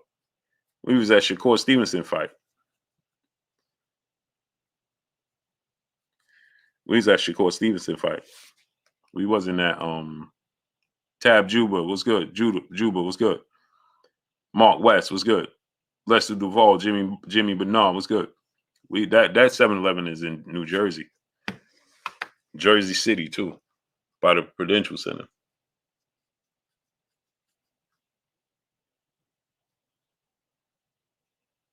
Yeah, I stay on the ground with you thick. And salute my brother Kurt Robinson. Appreciate you. Yee Huncho was good. Charles Edward Cheese, my brother, he said, in my opinion, Glamour Division belts both Charlos above him sharing the same trainer. Blue, when Spence moves up to 154, do you think Mel will vacate and go to 160? I think he will. I think Charles Edward Cheese, I think that's the plan. He said, oh, you think Mel will fight Spence? If so, how would that work out with Derrick James? Derrick James is going to go with Errol Spence. American Patriot 1776 was good. That Derrick James 1,000% going with Errol Spence. 1,000% he going with Errol Spence. Devon Downing was good. Now, the thing about it is interesting is Errol Spence would fight Jamel Charlo. I don't think Jamel Charlo will fight Errol Spence. Ben Frank Jr. 100 was good. He's already on record saying that's like my brother. That's like family. Y'all trying to put us against each other. I'm not fighting Errol Spence, so don't even mention it. But Errol Spence says I'll fight Jamel Charlo. Boxing Fanatic, my brother in the Super Chat, dropping that Cinco on your boy Blue. Appreciate you, great brother. So Errol Spence will fight Jamel Charlo. Jamel Charlo won't take the fight. He won't do it. And can we knock him? Some people would say, you know what I mean? Some people would say like, hey man, this dude is avoiding, Errol Spence, but Maybe that's a switch he can't flip, Jamel Charlo. You know what I'm saying? Maybe he can't flip that switch and be like, listen, you know what? I'm fighting Errol Spence. Maybe it's too much for him to attempt to do. You know what I mean? You know what I mean? Maybe he got too close to Errol Spence and he can't find it in himself to possibly physically hurt Errol Spence, because let's be real, one punch could change your life forever. You understand what I'm saying? One punch could change your life forever. So Jamel Charlo, let's say, you know, that was to happen, or he was to brutally knocked out Errol Spence. He may not be able to cope with himself after that. You understand what I'm saying? Because he done got too close to him. Student 7 teacher, brother in the super chat, dropping that cinco on your boy Blue. He said, salute Blue. After Adrian Broner beat the brakes off of Ivan Red Cash, who would you like to see him fight next? Regis Progress. Regis Progress. Blue, if you make it down here, I got some Cajun cooking for you to try, my brother. Oh, don't. Yeah, I'm on it. I'm on it. Say less. I'm all for it.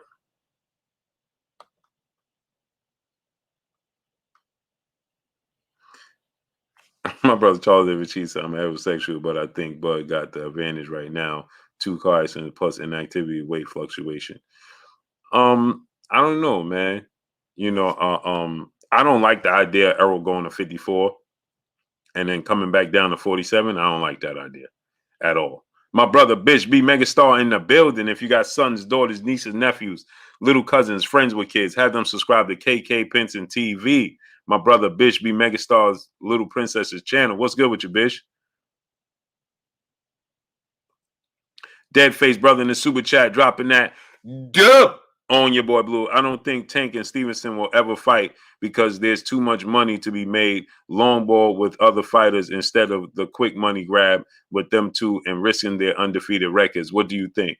I think that it's going to be hard pressed to bring Top Rank and Showtime together to make that fight. I'm with you. I don't see it being made.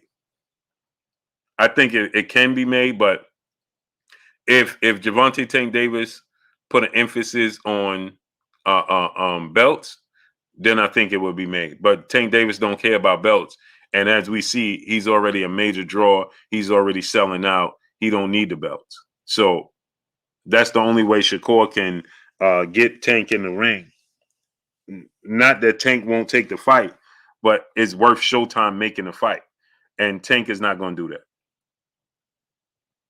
Right? So why does Showtime want to split? You understand what I'm saying? Showtime is not going to want to split the proceeds with ESPN. And Big Ten was good. And if T9 Box Class was good. And if there ain't no belt on the line, ESPN ain't gonna want to split the proceeds with Showtime. You understand what I'm trying to tell you? So what's the intrigue to make Gervonta Tank Davis versus Shakur Stevenson? Now Tank might say, hey, we want to make this fight with Shakur, but why does ESPN want to make the fight? Leo GT multimedia artist was good. Classy Mag was good. You understand what I'm saying? You understand what's the entice? That's the problem. That's my issue. What's going on, right? Stephen Root was good. See, here's the difference between BOK Prime and everybody else is that we don't mind playing ball with everybody. You understand? They keeping it in-house, keeping it close to chest and making the fights in-house.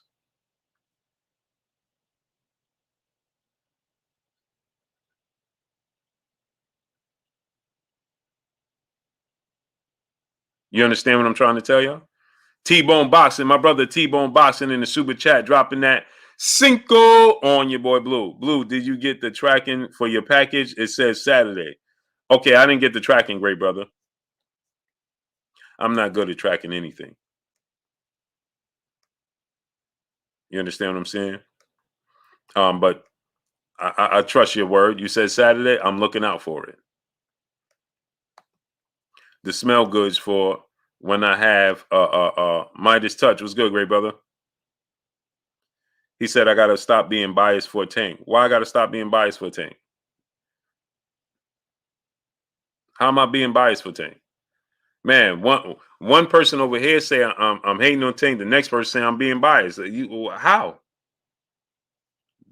I don't understand. David Jackson, brother in the super chat, dropping that Cinco on your boy Blue. Errol's not coming back down. Unfortunately, I think him and Crawford will fight at 154 or not at all. Oh, man. Dion Dub was good. How you feeling, King? I hope that not to be the case. I think they're going to fight. Curtis Robinson, my brother in the super chat, dropping that Cinco on your boy Blue. I needed to hear the words you just spoke. Salute to my brother Kurt Robinson, dropping that Cinco on your boy Blue. Blue don't pay them no mind. 'You understand? 60 days of Spence gets stripped. I don't think Spence cares. Listen, if he ain't gonna fight Terrence Crawford for undisputed, I don't think he cares. Because here's another thing about these sanction bodies, right? Is that these sanctioning bodies, they don't care about the sport. We see that all the time. They could care less about the sport. These sanction bodies could care less about the sport of boxing and the fans. King Ulysses, he said, this clown. How would you know what I am? NC Tyron was good. Goody the Great was good. That means you spend too much time on me, great brother. Sin City Syndicate was good. That means you spend way too much time on me, brother. If you know I'm all of that, then why would you support me? Smash the like button, people. I just realized we don't even have 500 likes. Come on, man. Come on, man. It's getting more and more ridiculous, man. Big brother in light was good. Smash the like button, people. Get the likes all the way up. Wipe your feet when you come inside. Ring my doorbell before you walk in my house. He said Bud ducking, not Spence ducking. Okay. Cool. That's your beliefs. Why I gotta be a clown? See, Urban Witz was good. Bori was good. Because you are a super fan of Errol Spence. Now spend time. Okay, cool. King Yalishi, I'll send you the link and you could come tell me what I hate on Tank about. How about that? You cool with that? And put the camera on your face. Joseph Johnson was good. Robert Williams was good. How about standing on your square? Cool. I'm a clown and I hate on Tank and I'm doing all this. What? Okay. Cool. I'm with it. Lamont Griffin was good. So now I send you the link. You come on and you explain when I hated on Tank Davis. Split Wig 187 was good, great brother. How about that? Don't type in the chat. Tank and Spence do better numbers than Bud. Who cares? You Miss T, Peace Buzz Queen, how you doing today?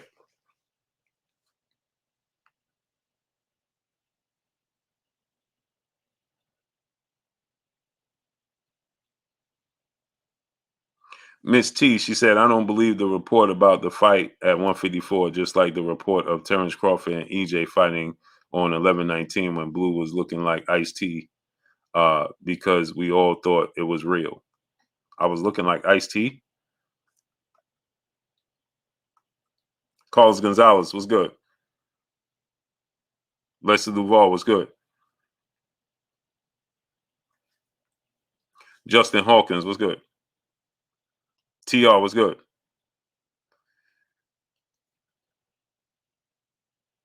She said I was looking like Ice-T. D. Huncho was good.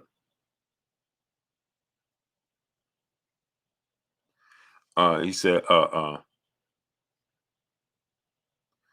Blue helped me out. Me and my brother was arguing about Tank hit on Hector. What caused Hector to lose sight? Was it mostly the power coming from Tank or just a certain spot he hit him in the head? Both. Manuel Sanchez was good. The power, the power, the accuracy, the pinpoint, he know where to hit you. Musical Zone Talks Boxing was good. Tank is special. He know where to hit you. He know where the clip you. Tank is very, very patient. It's funny, right? Because Ryan Garcia just said that. He said, what did he realize in the fight? And he said that Tank is very, very choosy, as I told you guys. Right? It defies all laws of physics. Tank is very precise and very picky for where he hits. Right? He's very live. He's very, she said Blue had the iced tea, Miss T. Hey, that's when I had the yeah, I did. Miss T she cracking me up. She said Blue's looking like iced tea. The queens don't let up on me, man. Yeah, 35 pounder dropping heavyweights. Man, Tank will put you out. He almost is too patient. That's my thing, right? Because people get enamored with his power. Tank Davis is a boxer puncher. Salah Udin was good. He's a boxer first. He sets up his knockouts. He sets you up.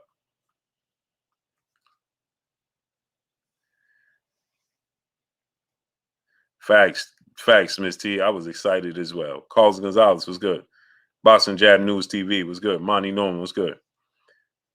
Tank is a very, very, very choosy and picky puncher. He not wasting. He don't waste punches. He can get frustrated though. He was getting frustrated with Hector Garcia at times, and you can see him. You can see those moments when he was leaping with them left hooks like he was Rocky on Rocky 3. Remember that left hook Rocky landed in the highlight clip in Rocky 3? Boom, when he leaped off his feet. Tank did one of those a few times. A few times Tank did that because he get a little bit frustrated.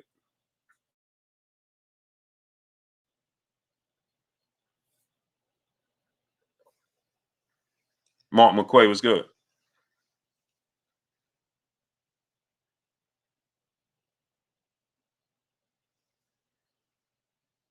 Justin Wynn was good.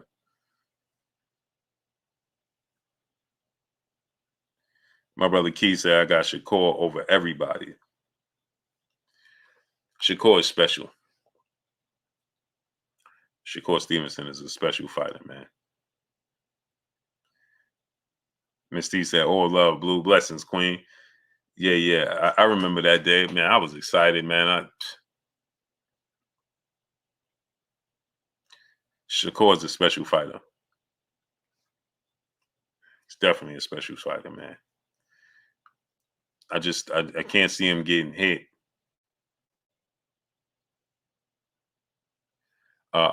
He just don't get hit with the same punch. It's just Myron Denard was good, great brother. I got Devin.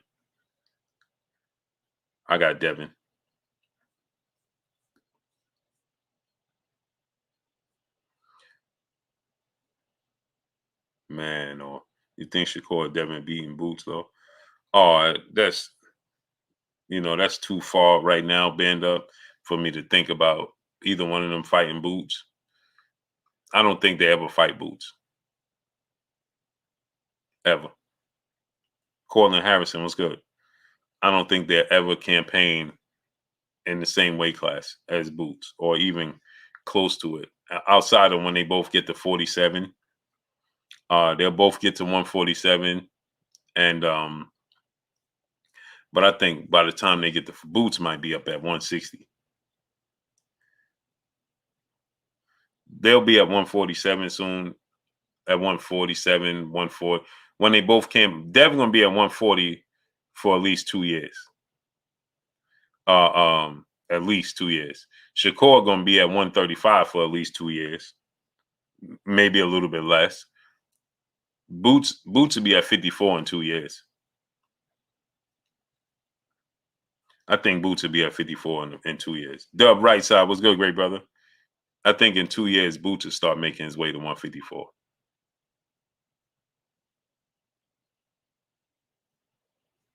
I think he'll find his way to 154. Tank is a problem, man. Carlos Gonzalez was good. Hey, you think Boots the most complete boxer in boxing? Oh man, I can't say that. Is he the most complete boxer in boxing? There is no most complete boxer in boxing. The closest thing to being I can't say that Shakur is the most complete boxer because he don't have power like that.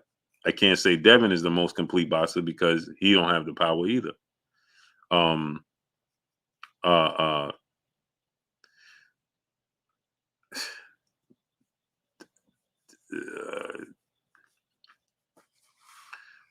I don't see, man. There's no most complete. Bullet Gibson was good, great brother. Boots, I think, comes the closest to the most complete boxer. He comes the closest, I think. He could translate and he has power. He's athletic. He's big. He's strong. He has hand speed, foot speed.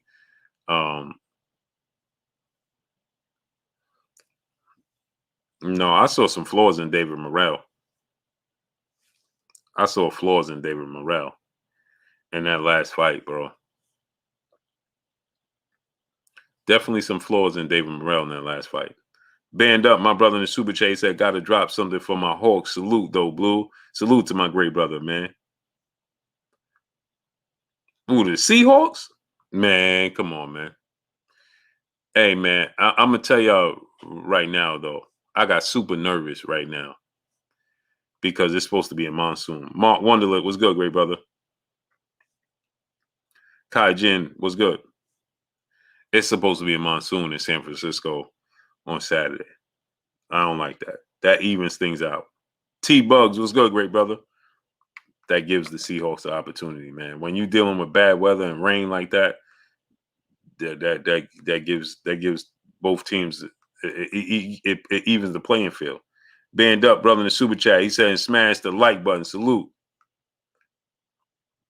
I don't like that. Backflipper was good. Blue, my girl sitting beside me, smelling like she's. Hey, bro, what is you talking about? Lionel Wilson was good.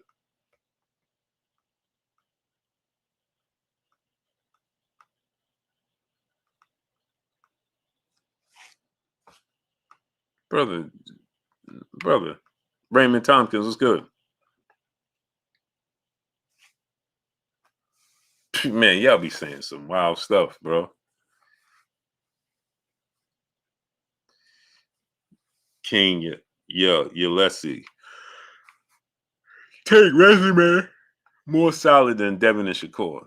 No. If anything, it's the same. It's the same, man. We just get over King 87 Gemini was good. ES was gonna Devin fought Cambosis twice and couldn't drop that man. Again, here we go. See, this is what I'm talking about, man. What are you talking about? What does him not dropping Cambosis have to do with resumes? That don't have nothing to do with the level of opponent you face. Y'all be enamored with power. What does that mean? What does that mean? That means absolutely nothing. Floyd Mayweather didn't drop Miguel Cotto. He beat Miguel Cotto in a tough fight. Manny Pacquiao dropped him and stopped him. But that don't mean Manny Pacquiao has a better resume. Michael Nelson said a lot to you because you don't know boxing. Seattle Rick 206 was good.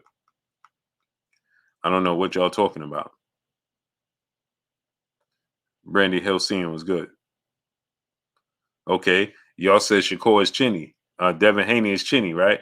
He didn't drop Devin Haney, but he dropped Teofimo Lopez.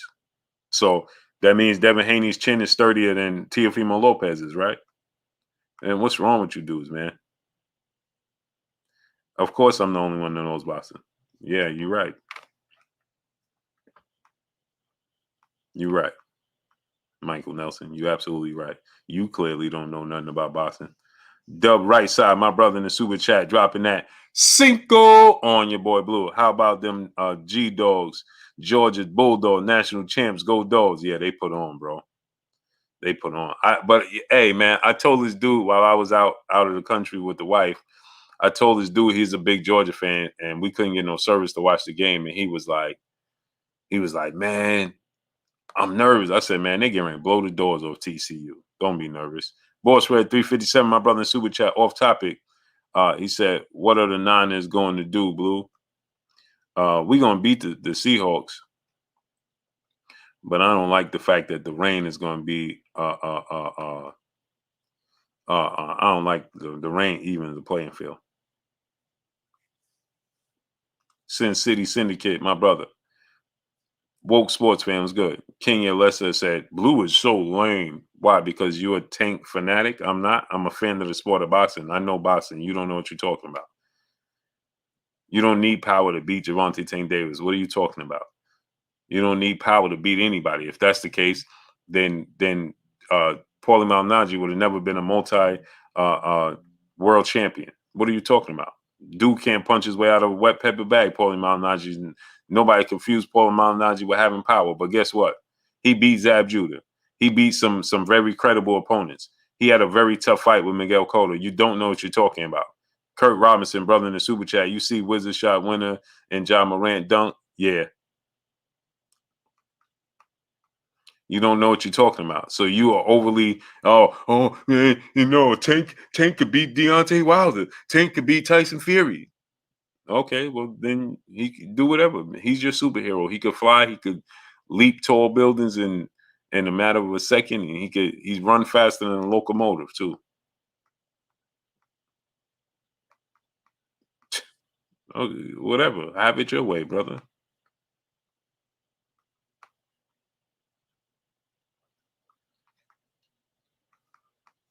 Dudes be just saying anything. You dudes don't know nothing about boxing, man. Amazing, man. It's disappointing. Breon Mitchell, peace and blessings to you. Steve Cooley was good. You just got these dudes to just be saying anything. Oh, he got a better resume. Who? Who on his resume you gonna say you that beats Shakur Stevenson or Devin Haney? Who? Which one of them fighters on his resume that you saying, oh, he gonna beat Devin Haney or Shakur Stevenson? Who? My brother Pac-Man ATL Tay, what's good with you, Tay? Go subscribe to my brother Pac-Man ATL Tay. What's good, Tay? You master a lot. What's good? I see what's good. Who? Who you favoring on his resume to beat Shakur Stevenson and Devin Haney? Who? BVG Trey was good. Who?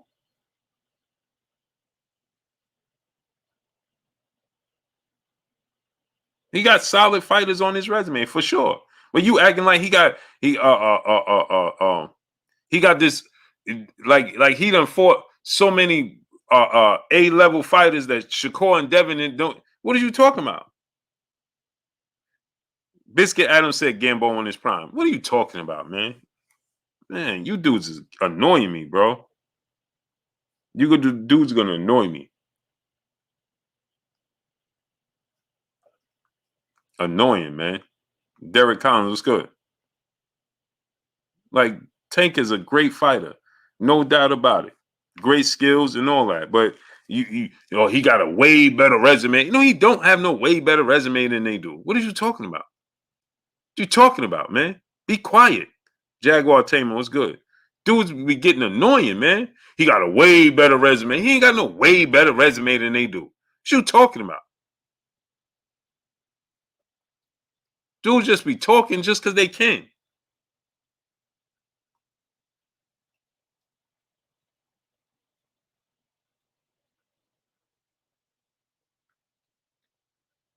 Outside of Gamboa, Oscar Valdez is the most accomplished fighter either one of them have fought. What you talking about?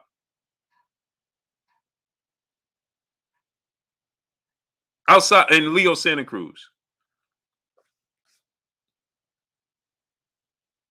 Bold ones was good.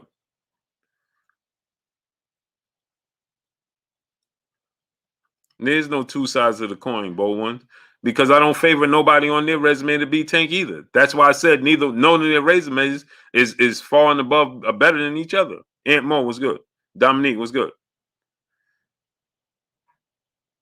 All in one was good. The Great was good. That's why I said that none of their nobody on their resume is going to be Tank either. So that's why I said neither one of their resumes is just blows out nobody's resume. So that's why I said he got a way better. No, he don't have a way better resume. None of them have a way better resume than each other. You know who they got way better resumes than? It's only Ryan Garcia.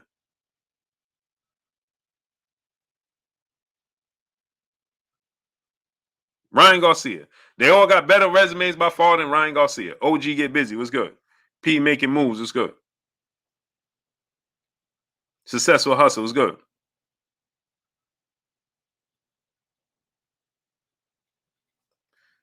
And successful hustle and Leo Santa Cruz. That's my guy. I like Leo Santa Cruz. He a first ballot Hall of Famer, most likely. Anthony Ruth Sr. was good. Leo Santa Cruz. But to sit here and act like, man, Tank resume is by far better than Devin Haney's, or Devin Haney's resume is by far better than Tank's, or Shakur, like, that's not the case. They pretty much fought about the same level of fighters. Mustafa Malik was good. They pretty much fought about the same level of fighters. And keep in mind that Tank is 4 years older than Devin and been in the game longer than Devin, and Shakur as well. So his resume should be deeper than theirs at this stage in his career. It should be deeper than this.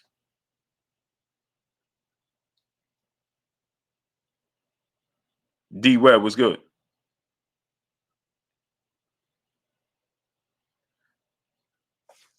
His resume should be deeper than this.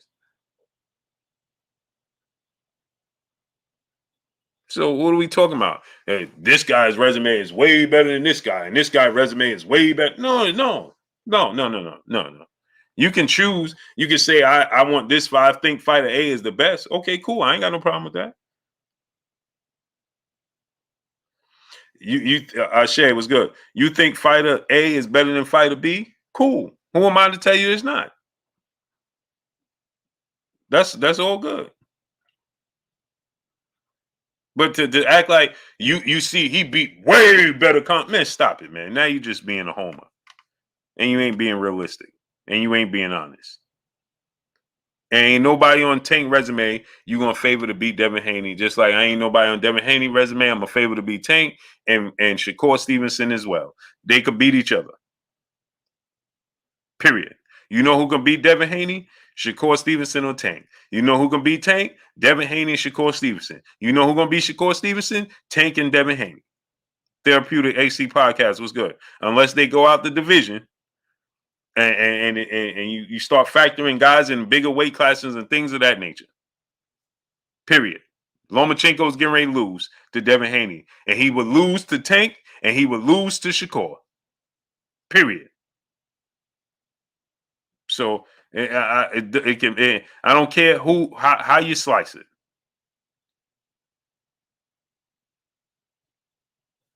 It don't matter how you slice it. They might all win in different factions. Rolly Romero can't beat Devin, he can't beat Shakur, and he can't beat Tank. Period. Now Tank might knock them out. Devin might outbox him for 12 rounds, and Shakur might outbox him and may get a stoppage or whatever.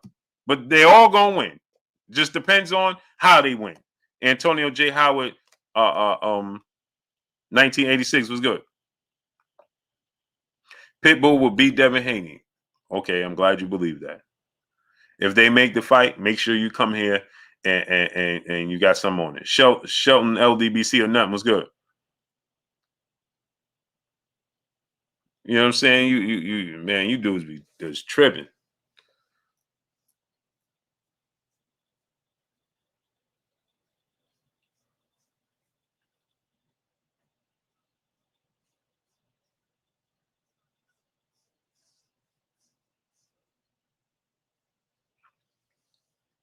Who's old boy at number 1 on Atlanta Hawks? It's getting busy like this.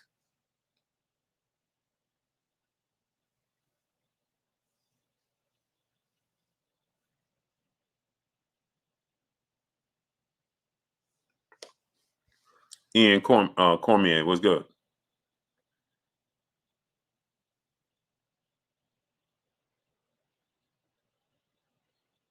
Man, you think Isaac Cruz gonna beat Devin Haney? Cool.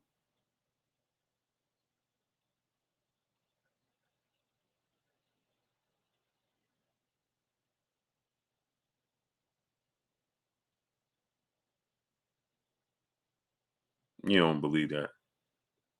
I would love to see Santa Cruz. Mike Lee, what's good with your comrade? Santa Cruz versus Leo. Leo Santa Cruz versus Oscar Valdez.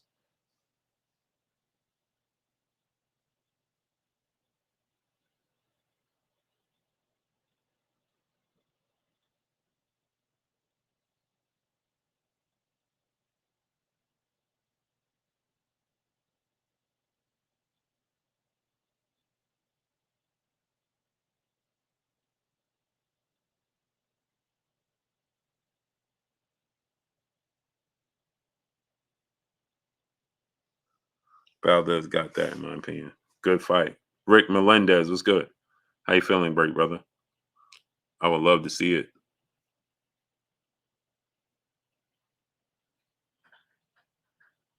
Now I know the Knicks was up by 20 plus points.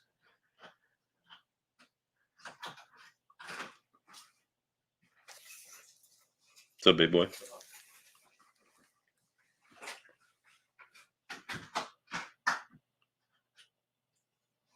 AP was good. I don't even bad for Boston, man. Spence and Bud should have been happen. It should. This is the thing, right? Hey, big boy, can you do me a favor? Can you pass me a, one of those bottles of vitamin water? Nice. Yeah, either one of them. They in the sink, right? I just want to read it. Yeah, that's good. Thanks, big boy. Next team in New York, my guy KD bringing that chip home this year. I hope so. GB Lifetime Vids was good. Fabian Terry was good. Where's the pressure for Loma and Ryan to sign these contracts? Ain't no pressure because it's politics.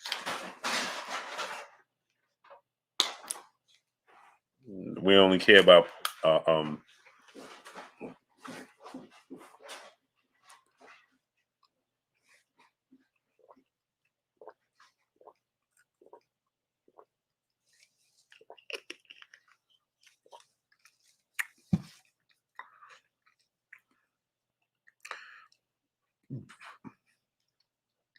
Tank beat Cruz with one hand. I thought that was one of Tank's best performances. Well, I don't know if anyone has ever asked you this, but can you give your top 10 pound for pound list right now? Today, okay.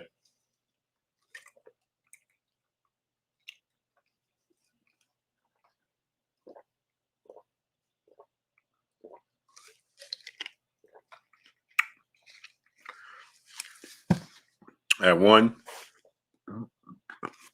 I got Terrence Crawford. At 2, I got Errol Spence. At 3, I have Jamel Charlo. At 4, I have Canelo Alvarez. At 5, I have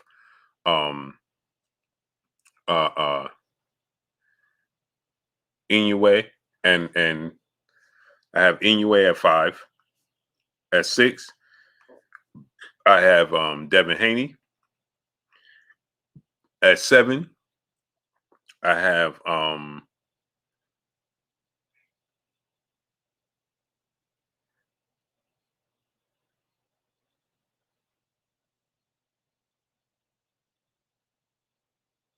feel like I'm missing some names. At 7, I have Dimitri Bivol. At 8, I have Steve Fulton. Oh, excuse me. I'm tripping. Let me start over. I forgot Tank Davis. I'm tripping. I got at 1, Terrence Crawford. At 2, Errol Spence. At 3, Jamel Charlo. At 4, Canelo Alvarez. At 5, uh, um,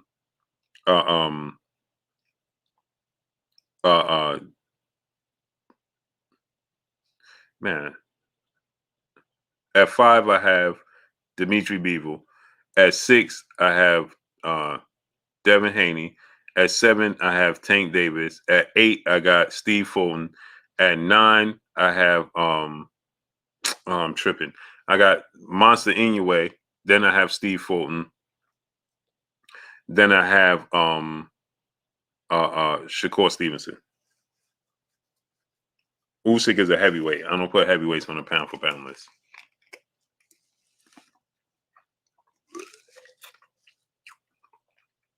I say Inoue, Big Scrappo.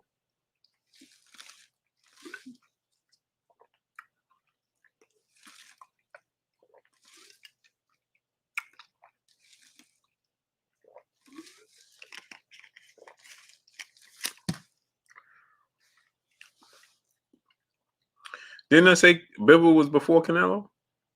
Man, let me write it down because I'm trying to tell y'all just off the top of my head. Let me write it down because I'm thinking I'm saying people over other people, and I must not be saying it.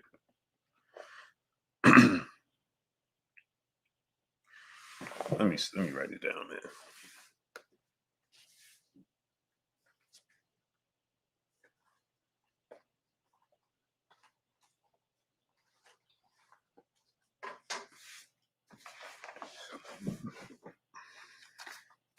The pound for pound list is so subjective, and since Kurt passed away, I haven't been interested in a pound for pound list.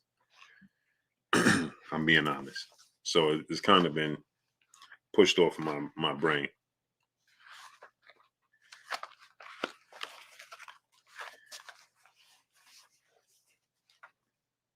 One, Crawford. 2, Spence. 3, Jamel.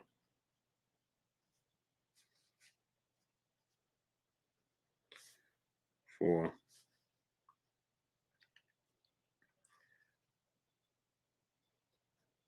Dimitri Bivol. 5, Canelo. 6, Devin Haney.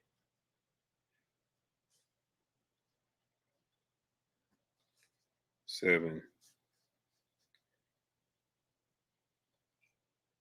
no.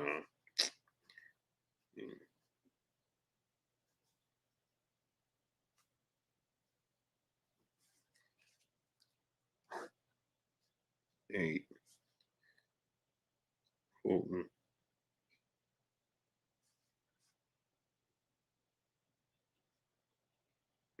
10.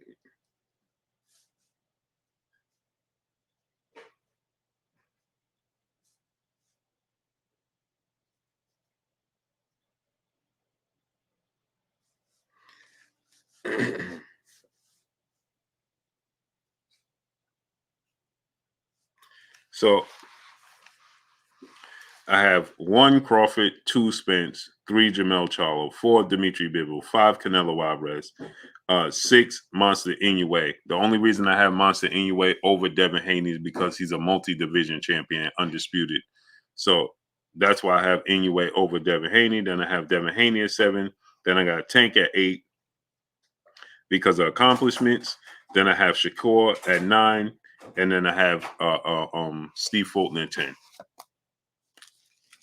And I don't put heavyweights on it.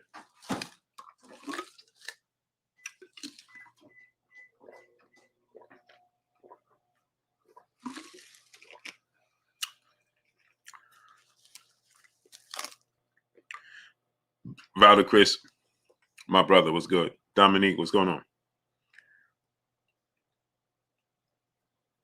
Derrick Jones was good.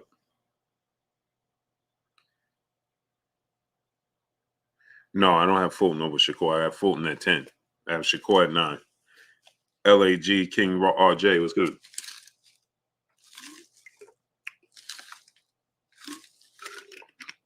Nope. Lomachenko don't belong on that top 10 list. Once you start talking top 15, but top 10, you know, Black Vibes was good. Dre Finest Triple OG was good.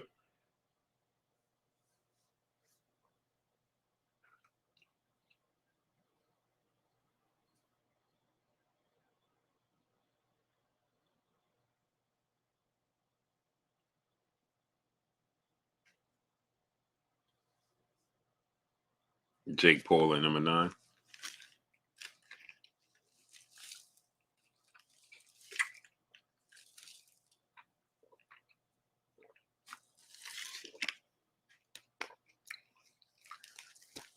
Terrence Crawford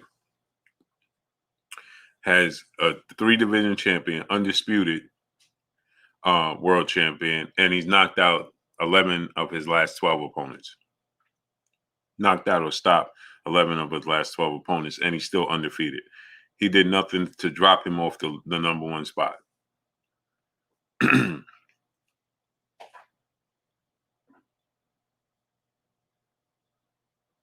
He's not leaving it up to chance. He showed that Kurt finally got a fight at 135. Cool. Yeah, I heard about his opponent.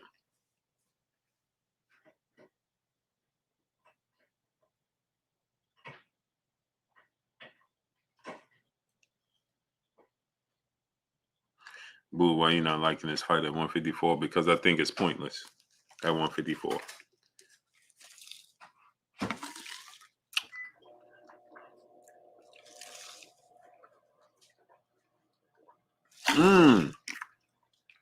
I did forget Josh Taylor. True 319 was good. You right. Never scared. I would put Josh Taylor over Steve Fulton.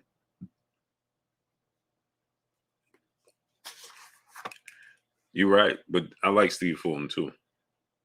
That's what I'm saying, man. When you go through the pound for pound list, you know, it's so subject to opinion, and it's just so hard to say who's over who.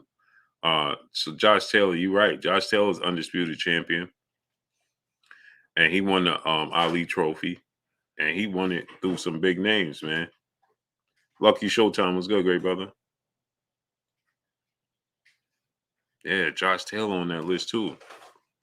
Yeah, he been super in that. What is going on with Josh Taylor? Gilbert Munguia Jr. was good. Houston, Texas in the building. I thought he lost the fight to Jack Catterall, but he didn't lose. So I thought he lost, or could have been a draw, but he didn't lose. You know what I'm saying?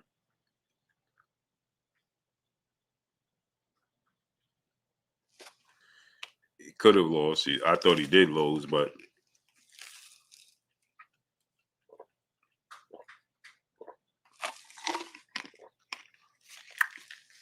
Shakur's a special talent. Yes, he is. Yeah, man.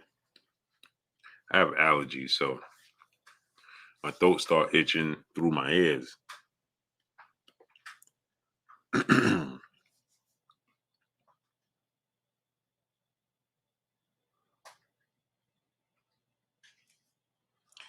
Terrence Crawford don't go to the cards.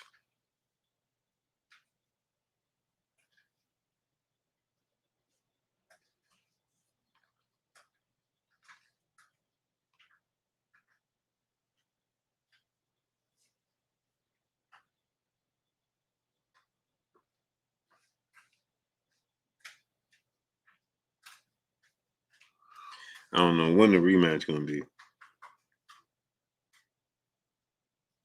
Blue Shakur need a better team. It looks bad him fishing for a fight on Twitter. He can't get fights. Ernie V was good.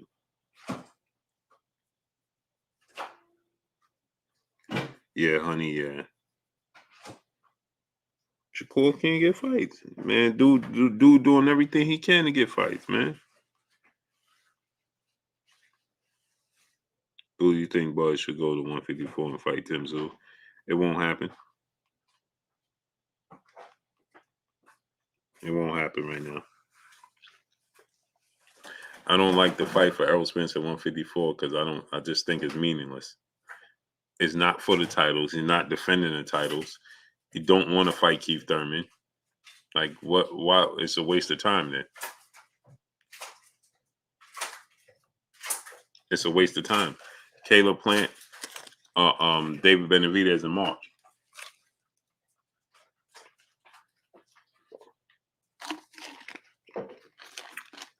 As I said, right? Errol Spence, he don't want this fight. He don't want to fight Keith Thurman. He's been vocal about not fighting Keith Thurman. Now he's fighting Keith Thurman at 154 for no belts. That how does that, Freddie Dennis was good. How does that benefit Errol Spence?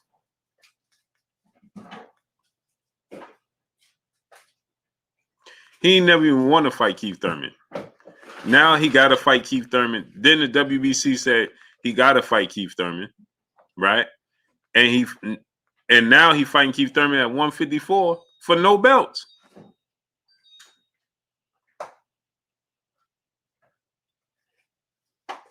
Just think about that. Like that just sounds bizarre, doesn't it? I have no. He said Simon Chu was good. And so I know people going to take it and be like, oh, Blue switched up on Errol. You said he contradicted himself. Steve Cooley was good. I'm just trying to point out the obvious. This is the business. Kevin Sapp, my brother in the super chat, dropping that half a dub on your boy Blue. I enjoyed that fight in DC, but then them seats not comfortable. LOL, good show. Salute to my brother Kevin Sapp, dropping that half a dub on your boy Blue. Charles Everett Cheese said 54 is literally embodiment of appeasing all parties. Yeah.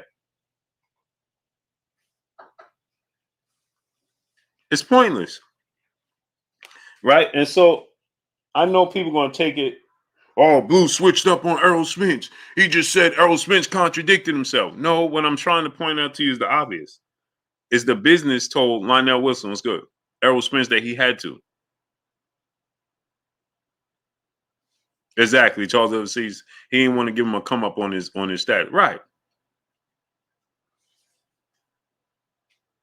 Itchy the Don was good.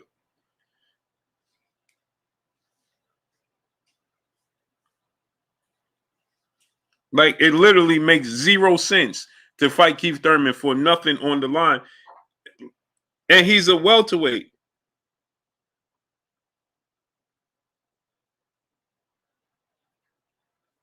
So you're not even.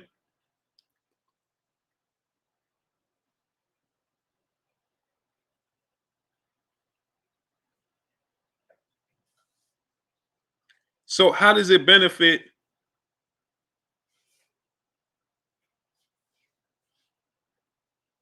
How does it benefit Errol Spence? So what I said was on the mic, my brother Terrence Bailey Senior was good, great brother. When I said was, is Errol Spence then, if that's the case, since everybody said Terrence Crawford this, Terrence Crawford that, Terrence Crawford contradicts himself, Terrence Crawford do this, Terrence Crawford do that. So I said, okay, if that's the case, then is Errol Spence contradicting himself, right? Because Carlos Castillo was good. Yes, sir, Charles Edward Cheese. Yes, sir. So if that's the case, Errol Spence has told us, when I said never, I mean never. I'm never fighting Keith Thurman. That's what he said. Now they're telling us that he's fighting Keith Thurman. So isn't that isn't that a contradiction? Right? So here's the thing. It's the business.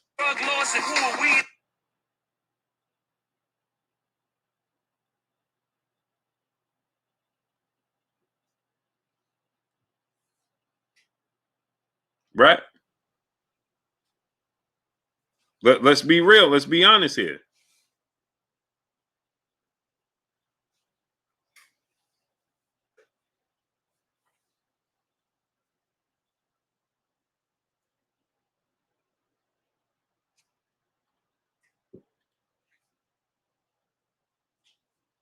We don't want to do that.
So, you know, they have been pushing Errol Spence in this direction for quite some time.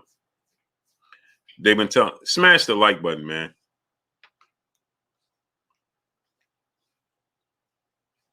Get the likes up, people.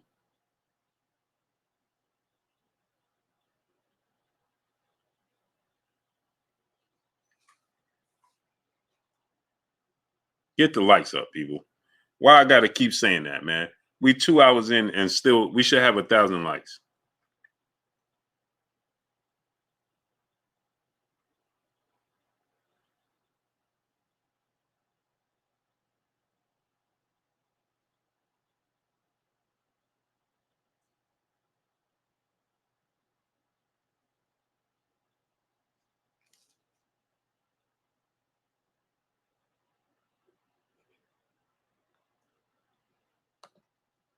On the mic, my brother Terrence Bailey Sr. dropping that Cinco on your boy Blue. He said Keith wouldn't give EJ a shot at the titles, and EJ go doing the same to him. He can't let Keith get in the way of the legacy because the Powers want to play faves. Agreed, right? The problem is,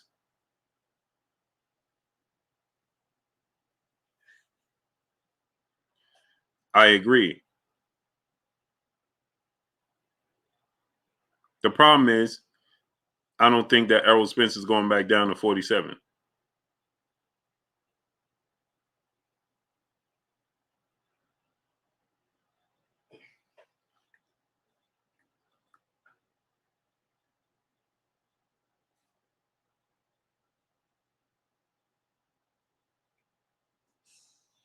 I don't think he's going back down. Q De Niro, Deuce O Deuce was good. I don't, raw facts was good. I don't think Errol Spence is going back down.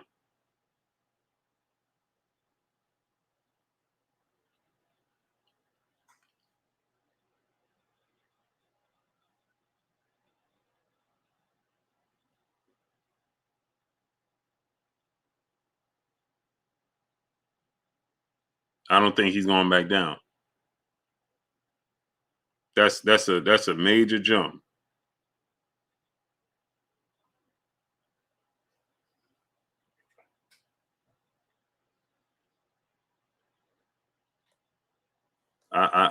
If he go to 154, Terrence, I don't think he's going back down.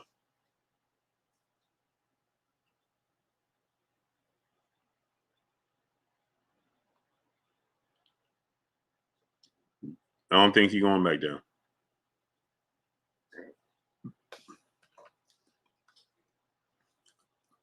I don't want him to go back down. Dre Finest, Triple OG, brother in the super chat, dropping that Cinco on your boy Blue. He said if I was not for Bud, Spence would have to fight Keith. Now people saying Spence shouldn't be fighting Keith. WBC making him fight Keith. Blame Bud. Eli Zachary talk everything. What's good?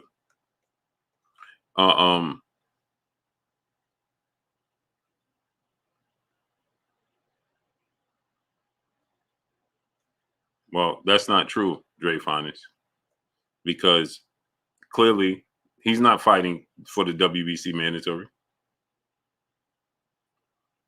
So the WBC would give him a pardon. He could negotiate to fight Terrence Crawford right now.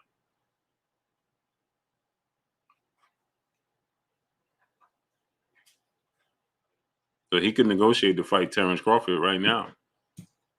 And they'll give him a pardon not to fight Keith. He's fighting at 154. They're giving him a pardon because if they wasn't, they would have stripped him. And salute to Dre Finest, Triple OG, dropping that Cinco on your boy Blue. He's not fighting Keith Thurman defending the WBC title. So they're playing politics again.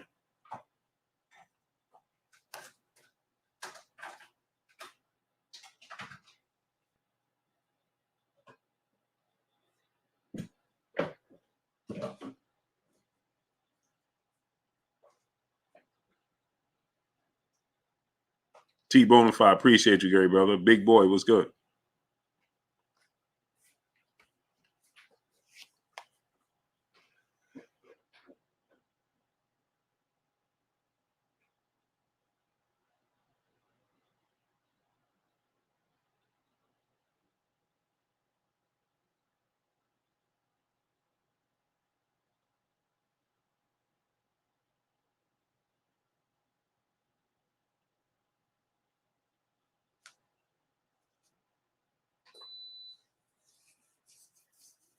They did it with Canelo.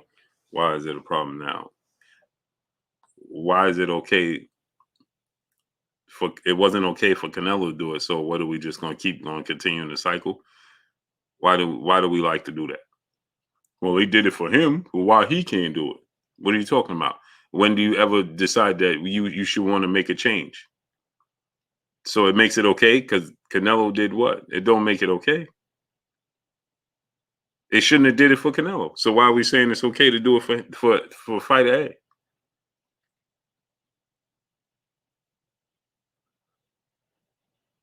Aunt Mo said Crawford said himself he doesn't want to fight till June. Okay, Errol Spence said he was coming back in May or June. What are we talking about here?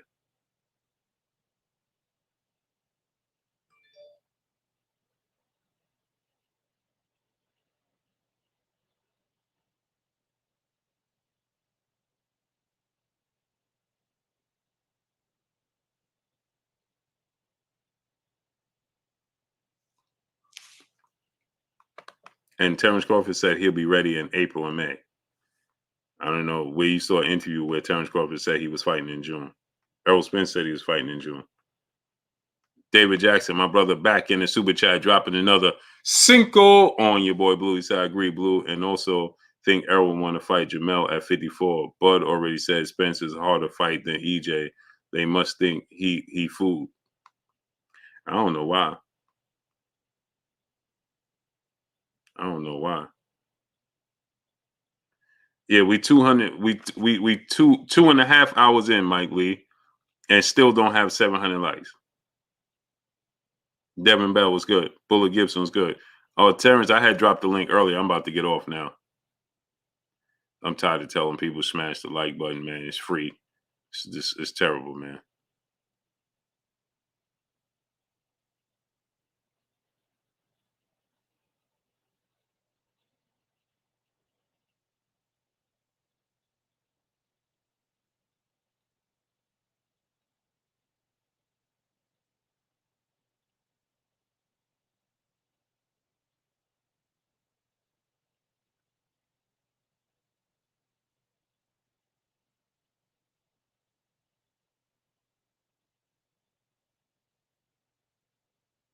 You're saying 007.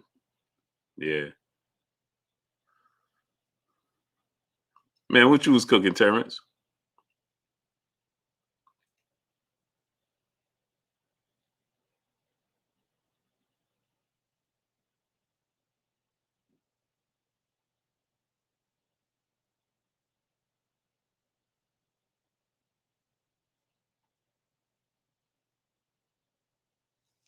What you was cooking, great brother?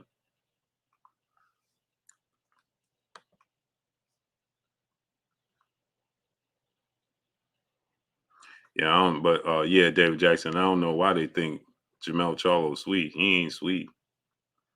Dale McCray, my brother in the super chat, dropping that Cinco on your boy Blue in the super chat. He said, I think Spence is done with 147 and don't have no real plans to go back down to it. I am okay with that. If I'm a Bud if I'm Bud every fight, it will be 154.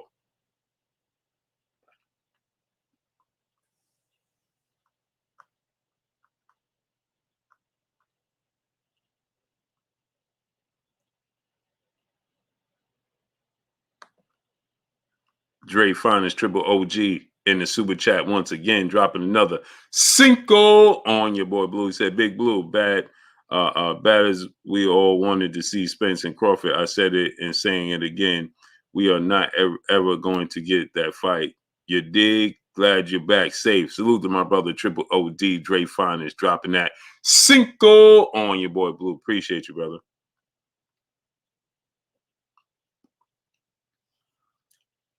Yeah, man. Yeah, I don't. I'm still holding hope we get the fight.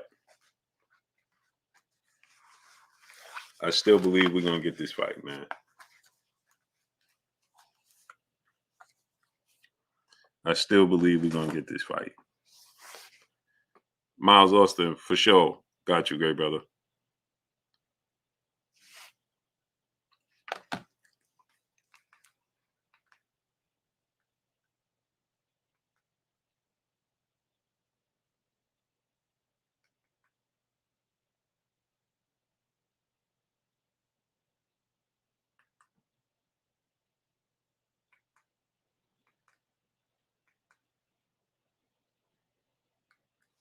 I still believe we're gonna get it. Rick Timms III was good.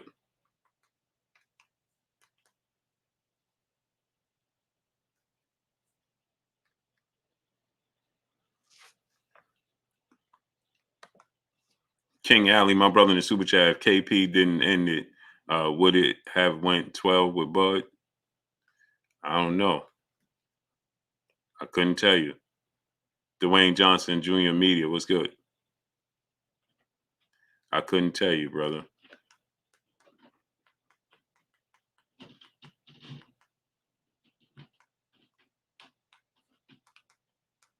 It didn't look like it was going to go 12. It looked like Sean Porter was going to get dropped again, possibly. Damon Kennedy was good. David Cristobal, Sala was good. $1 Trillion Dream Deuce, my brother in the super chat, dropping that Cinco on your boy Blue. He said, I swear, bro, this is the most frustrating sport on the planet. Why is this fight taking place at 154? Two welterweights fighting at 154 for no belts. Misdemeanor was good. There's no explanation for it. Freddie Dennis was good. There's absolutely no explanation for it. None. There's no explanation for it. None. But what happens is the fans, oh no, if they could do it for Canelo, why can't they? Man, what are you talking about? You should want a resolution in the sport of boxing. You don't want to well, they did it for this fighter. They should do it for my favorite fighter. No, they shouldn't be doing it for your favorite fighter. They shouldn't have did it for fighter A. They shouldn't do it for fighter B. It shouldn't be happening. Period.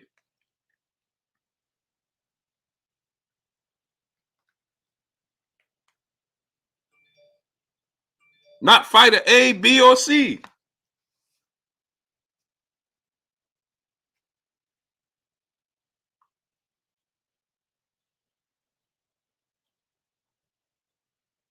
Period.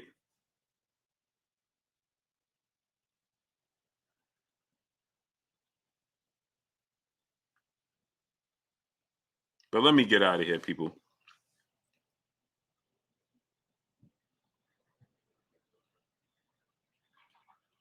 Blue, 1 minute people say belts don't matter. They just want to see the fights. Now we get a fight and people complaining about the belts. Yeah, it's just the politics. The politics is the complaint.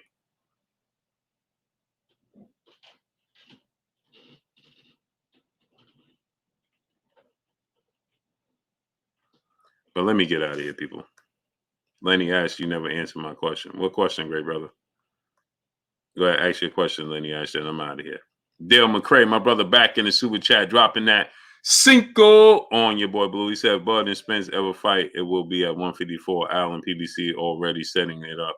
Once Spence feel 154, he will stay there. Dwayne Musanin was good. Melvin Harris was good. Eddie Wallace was good. Brownsville, Brooklyn in the house without a doubt.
Bruce Wayne was good. That broiled lobster was bumping though, Blue. Oh, you had some broiled lobster? Monty Norman, blessings, Green King. Have a great night. Next time, great brother. Trey Fun is I'm at work. I'm about to take a nap.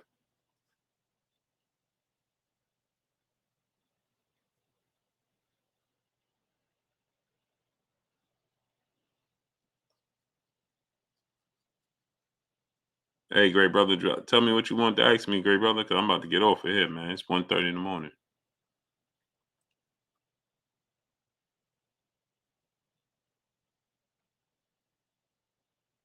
AJ was good. And it's the real deal. I believe he is. Shamik 516. Salute to the 516. Salute to Nassau County. I'm telling you, Blue, it's just Spence being petty. No belts on the line, nothing, just a fight. And I agree with you. Man, can we see Bud and Ugas next? Why? Ugas got physically destroyed in his last fight, man.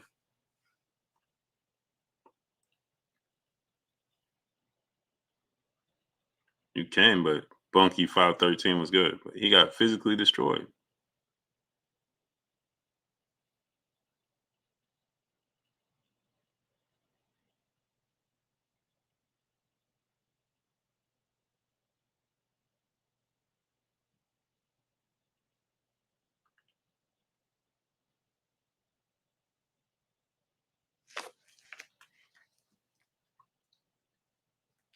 Because Ugas is talking that talk.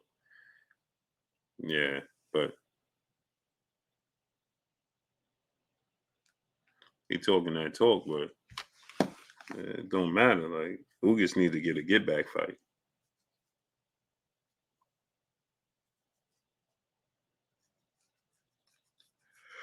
He need a get back fight. Ugas need a get back fight, man. He suffered some serious injuries, man.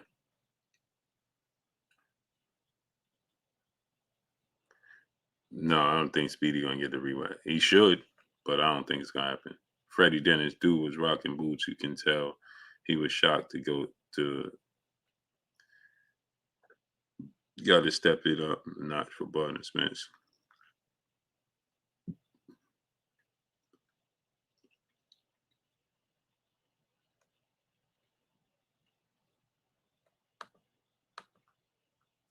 But I'm out of here, people. I appreciate y'all coming through, starting up, holding your boy Blue down, and showing me love. Y'all already know what it is. It's your boy Blue, Blue Blood Sports TV. hate, like, comment, and subscribe. If you haven't subscribed, hit the subscribe button, hit the like button, hit the bell icon to get all the new notifications. Follow me on Instagram at Blue Blood Sports TV, all one word. You already know what it is. Shout out to the entire LDBC. Shout out to Black Media Row. Make sure you like and share these videos. That's all I got for y'all. Peace.